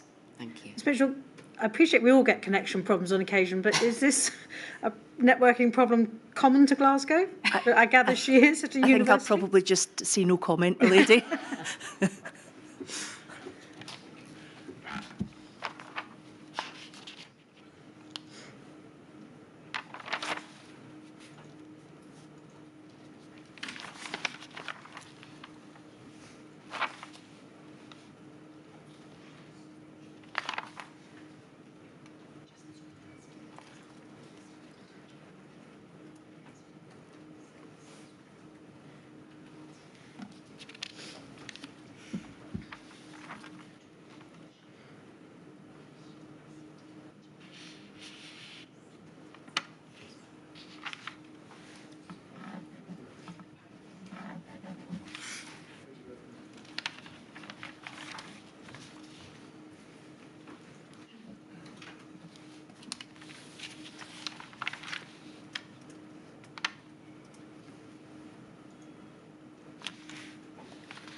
Ms Freeman, can you see and hear us? I can. Thank you. Thank you. My apologies again. I think it's the internet at our end that keeps going down. Ms Freeman, I was asking you if you agreed with the audit that the progress in relation to the recommendations from the various exercises and the implementation of what was being advised had been slow. I think my response to that would be that in some areas it was not slow, and in some areas there was important work done, not least the Scottish standards in terms of resilience and the risk assessment that I mentioned earlier. But it is fair to say that not all of the recommendations had been implemented or completed by the time the COVID pandemic struck. There was no plan to respond to any other pathogen than influenza, was there, in Scotland? No, there wasn't. There was certainly an understanding of different pathogens, but as you said, the COVID-19 was a novel virus, so its exact characteristics and how it would perform and transmit was unknown internationally, and so information and clinical assessment of that was being updated regularly and frequently. But there was no plan to respond to any emerging infectious disease, was there? COVID or otherwise? There was a plan to respond to flu, to a flu pandemic. But not to any emerging infectious disease other than influenza? Well, there had been updated actions in response to both MERS and SARS and in terms of H1N1, but there was no specific plan for other pathogens, as you say. Was the capacity and capability within social care in Scotland a fundamental problem in the run-up to COVID hitting? So we had information through our care inspectorate, which requires residential care for adults to be registered with them, and the care inspectorate inspects those establishments. So we had information about the scale of residential provision, and we understood from our local authority colleagues adult social care provision to people in their own homes. So we had no reason to think that the scale of provision was inadequate. And because of the inspection regime had a basis for believing that basic infection prevention and control measures were understood across both in-home adult social care and residential social care. Was there problems with capacity and capability within the NHS services in Scotland leading up to the pandemic? I'm thinking in particular of those issues that were identified in the Auditor General NHS in Scotland 2020 report, my lady, to which Caroline Lamb referred during the course of her evidence. So there were, of course, as there always are, pressures on NHS capacity, and there had been clear recommendations from previous exercises about the importance of NHS staff understanding PPE requirements, which includes not only the PPE equipment to use, but also the donning and doffing of PPE. And there'd also been recommendations around the redeployment of staff in response to any particular health emergency. But there were capacity issues because Scotland at that point was also trying to reduce its waiting times, for example, for specific procedures, and also improve its performance in other areas of hospital-based healthcare as well as primary care. I just want to take you up on 2 points that you've made there, Ms Freeman. The report from the Auditor General states that COVID-19 has exacerbated the existing financial and operational challenges in the NHS. Do you agree with that? Yes, I think that's true. But additionally, what has exacerbated the challenges is, of course, and I believe it has been explained to the hearing before me, how the Scottish budget is devised, and therefore decisions of the UK government in terms of public spending have a direct impact on the Scottish budget. And the Scottish government, of course, cannot borrow and cannot run in deficit.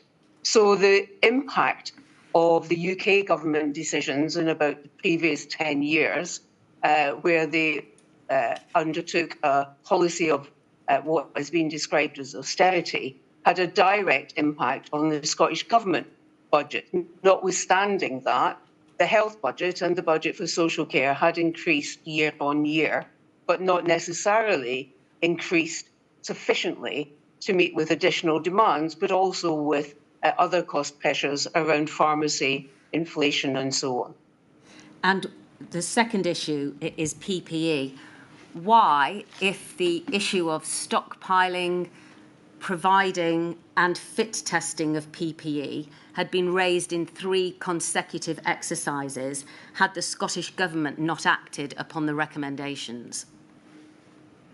So you understand that in Scotland we have a single organisation, National Services Scotland, which operates as the procurement arm for our National Health Service. So we have a single procurement approach. So they had their own pile or stockpile or volume of PPE, and in addition, they managed the Scottish share of the national stockpile.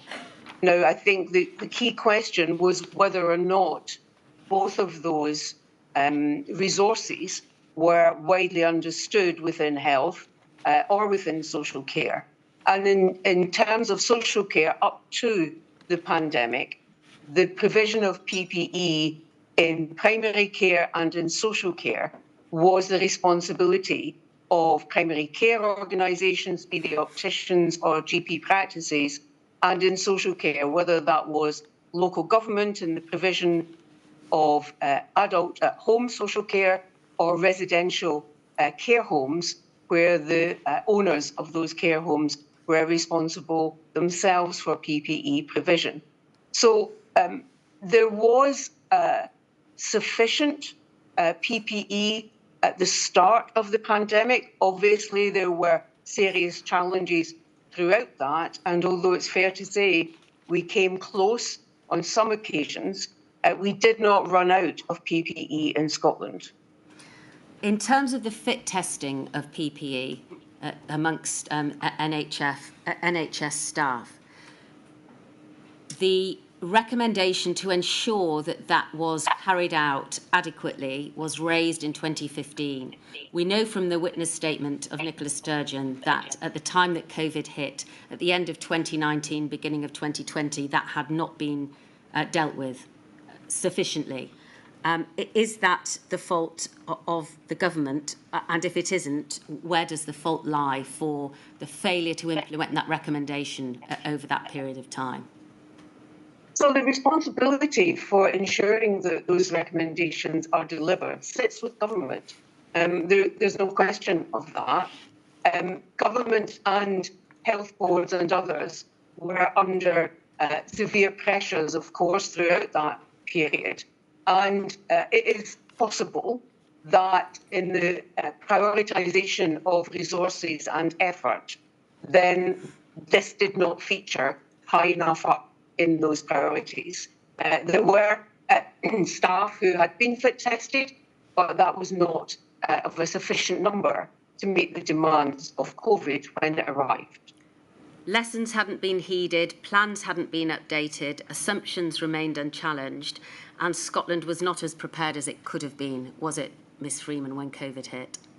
There were certainly areas where Scotland could have been better prepared in terms of the underlying structure and the delivery of all those recommendations. But Scotland, like other countries throughout the world, was dealing with a virus which was unknown and new.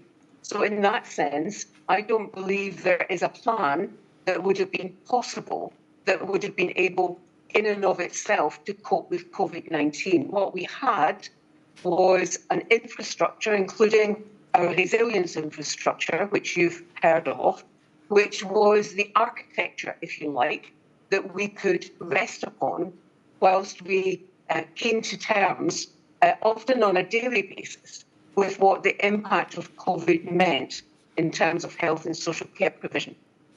My lady, that's all I ask. I'm going to hand over now to my learned friend, Miss Mitchell.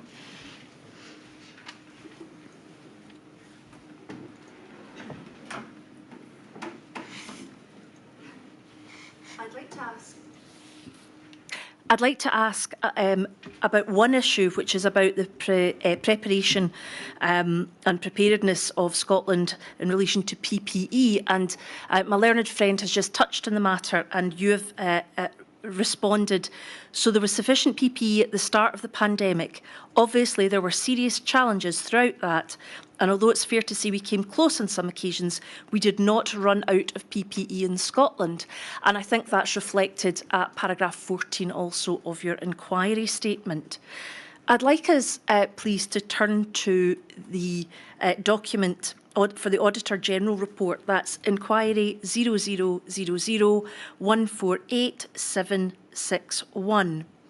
And I would like us to go to page 11 of that, that's at paragraph 14. do we see there that it is stated in this document, put short at paragraph 14, there has been a huge global demand for personal protective equipment, PPE, since the start of the pandemic. And then reading short, going to the last 2 lines, therefore the pandemic PPE stockpile was not enough to fully meet the demands of the NHS, for example. And there are 3 examples which have been given, which I will just pick from quickly. The first there is some NHS boards reported shortages of certain items of PPE early in the pandemic, and that seems to be in contrast to the evidence that you've given to the inquiry today. Also, in a survey of Scottish members carried out in late April 2020, the BMA reported that some doctors did not have access to correct or sufficient PPE, and this was highlighted as the most concerning issue for 16% of respondents. Those working in higher risk areas reported shortages of a number of items of PPE, including full face visors, that being 29%, and long sleeve disposable gowns, that being 16%. Finally, the Royal College of Nursing surveyed its members in Scotland in April 2020. It found that of those respondents working in high-risk environments, 25% had not had their mask fit tested, and 47%, almost half, were asked to reuse single-use equipment. So in light of that, what are we to understand by your phrase, "we never ran out of PPE in Scotland"?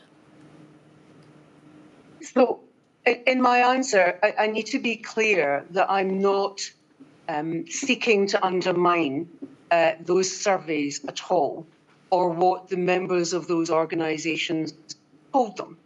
But there is a difference between supply and distribution. And as I said in my previous answer, there's a couple of important things to understand about how we entered the pandemic and what we had to do in response to the pandemic. The first of those is that single procurement arm, NSS, was a procurement arm primarily for NHS hospitals. And that's how it distributed its PPE. It became very clear very early on that those other parts of health and social care, which prior to COVID, were their own suppliers of PPE through their own separate contracts, mainly because they are private businesses in many instances, albeit they're providing a service to the NHS, that because their volumes were small, in the global demand for PPE, they were frankly losing out in that. And so we took a decision that our single procurement arm would procure and distribute PPE to all those places, to primary care, to social care, both care at home and residential care, to opticians, dentists, GP practices. That meant we had to introduce a number of new, both ordering and distribution channels, which we did at pace. And my thanks to NSS and others for enabling that to happen. But what that also meant was that distribution within hospitals also had to change. If I could give you one example, I operated a practice throughout the pandemic whereby individuals could get in touch with me directly if they believed they had any problems, particularly on PPE, and we had a very specific PPE phone line, which was staffed, and instances of shortage or unavailability were addressed. In one occasion, I had a very senior clinician from a hospital in Edinburgh contact me to say that he was in the accident and emergency department and they didn't have the PPE they needed. The daily report that I received from National Services Scotland showed me the volume of each item of PPE that we had in stock. And so I couldn't understand why he was without what he needed. Investigation that evening revealed that it was there, but it was in a particular cupboard and nobody had told him that cupboard and where it was. So we resolved it. So I give that example as an indication of the distribution between the volume of PPE that you might hold and the efficacy of how it is distributed out to those who need it. And it was largely in the distribution that we had to constantly update how we did that and improve it, often in response to those surveys and those individual members, but also to others using our dedicated PPE helpline. Can I just ask, are records taken of the phone lines? I believe they were. Certainly what happened was that I was given information each day, and one of my ministerial colleagues assisted me in picking up all the issues that were raised and then trying to resolve them and fix any problems that were arising in real time, so that we weren't having people trying to work in very difficult circumstances without the protective equipment that they needed. Would you finally accept then that not running out of PPE under your definition still meant that many frontline Scottish medical staff didn't have correct and sufficient PPE and caused, for example, 47% of Scottish nurses being asked to reuse single-use equipment? Well, I'm in no position to gainsay what that survey says. What I can, and I wouldn't wish to do so, but what I can say is that where issues were raised either through the PPE helpline or directly with me or any of my colleagues, we acted in real time to resolve those. And what I know, given that every single day I received an update from NSS on each item of equipment, how much we had, what was on order, whether there were concerns about ordering coming in, and with another ministerial colleague, we invested to set up a domestic supply chain of PPE in those circumstances of high global competition. Then I know that we had enough PPE, but clearly we encountered issues around distribution, both to where it was needed, but also within those locations to the individuals who needed specific PPE. Thank you, my lady. I've got no further questions. Thank you very much indeed, Ms Mitchell. My lady, that completes the evidence of Ms Freeman. Thank you very much indeed, Ms Freeman. We got there in the end. Thank you for your help. And that, I think, completes the evidence for today. It certainly does. Thank you. Thank you. So tomorrow at 10 o'clock. 10 o'clock, please, my lady. Thank you.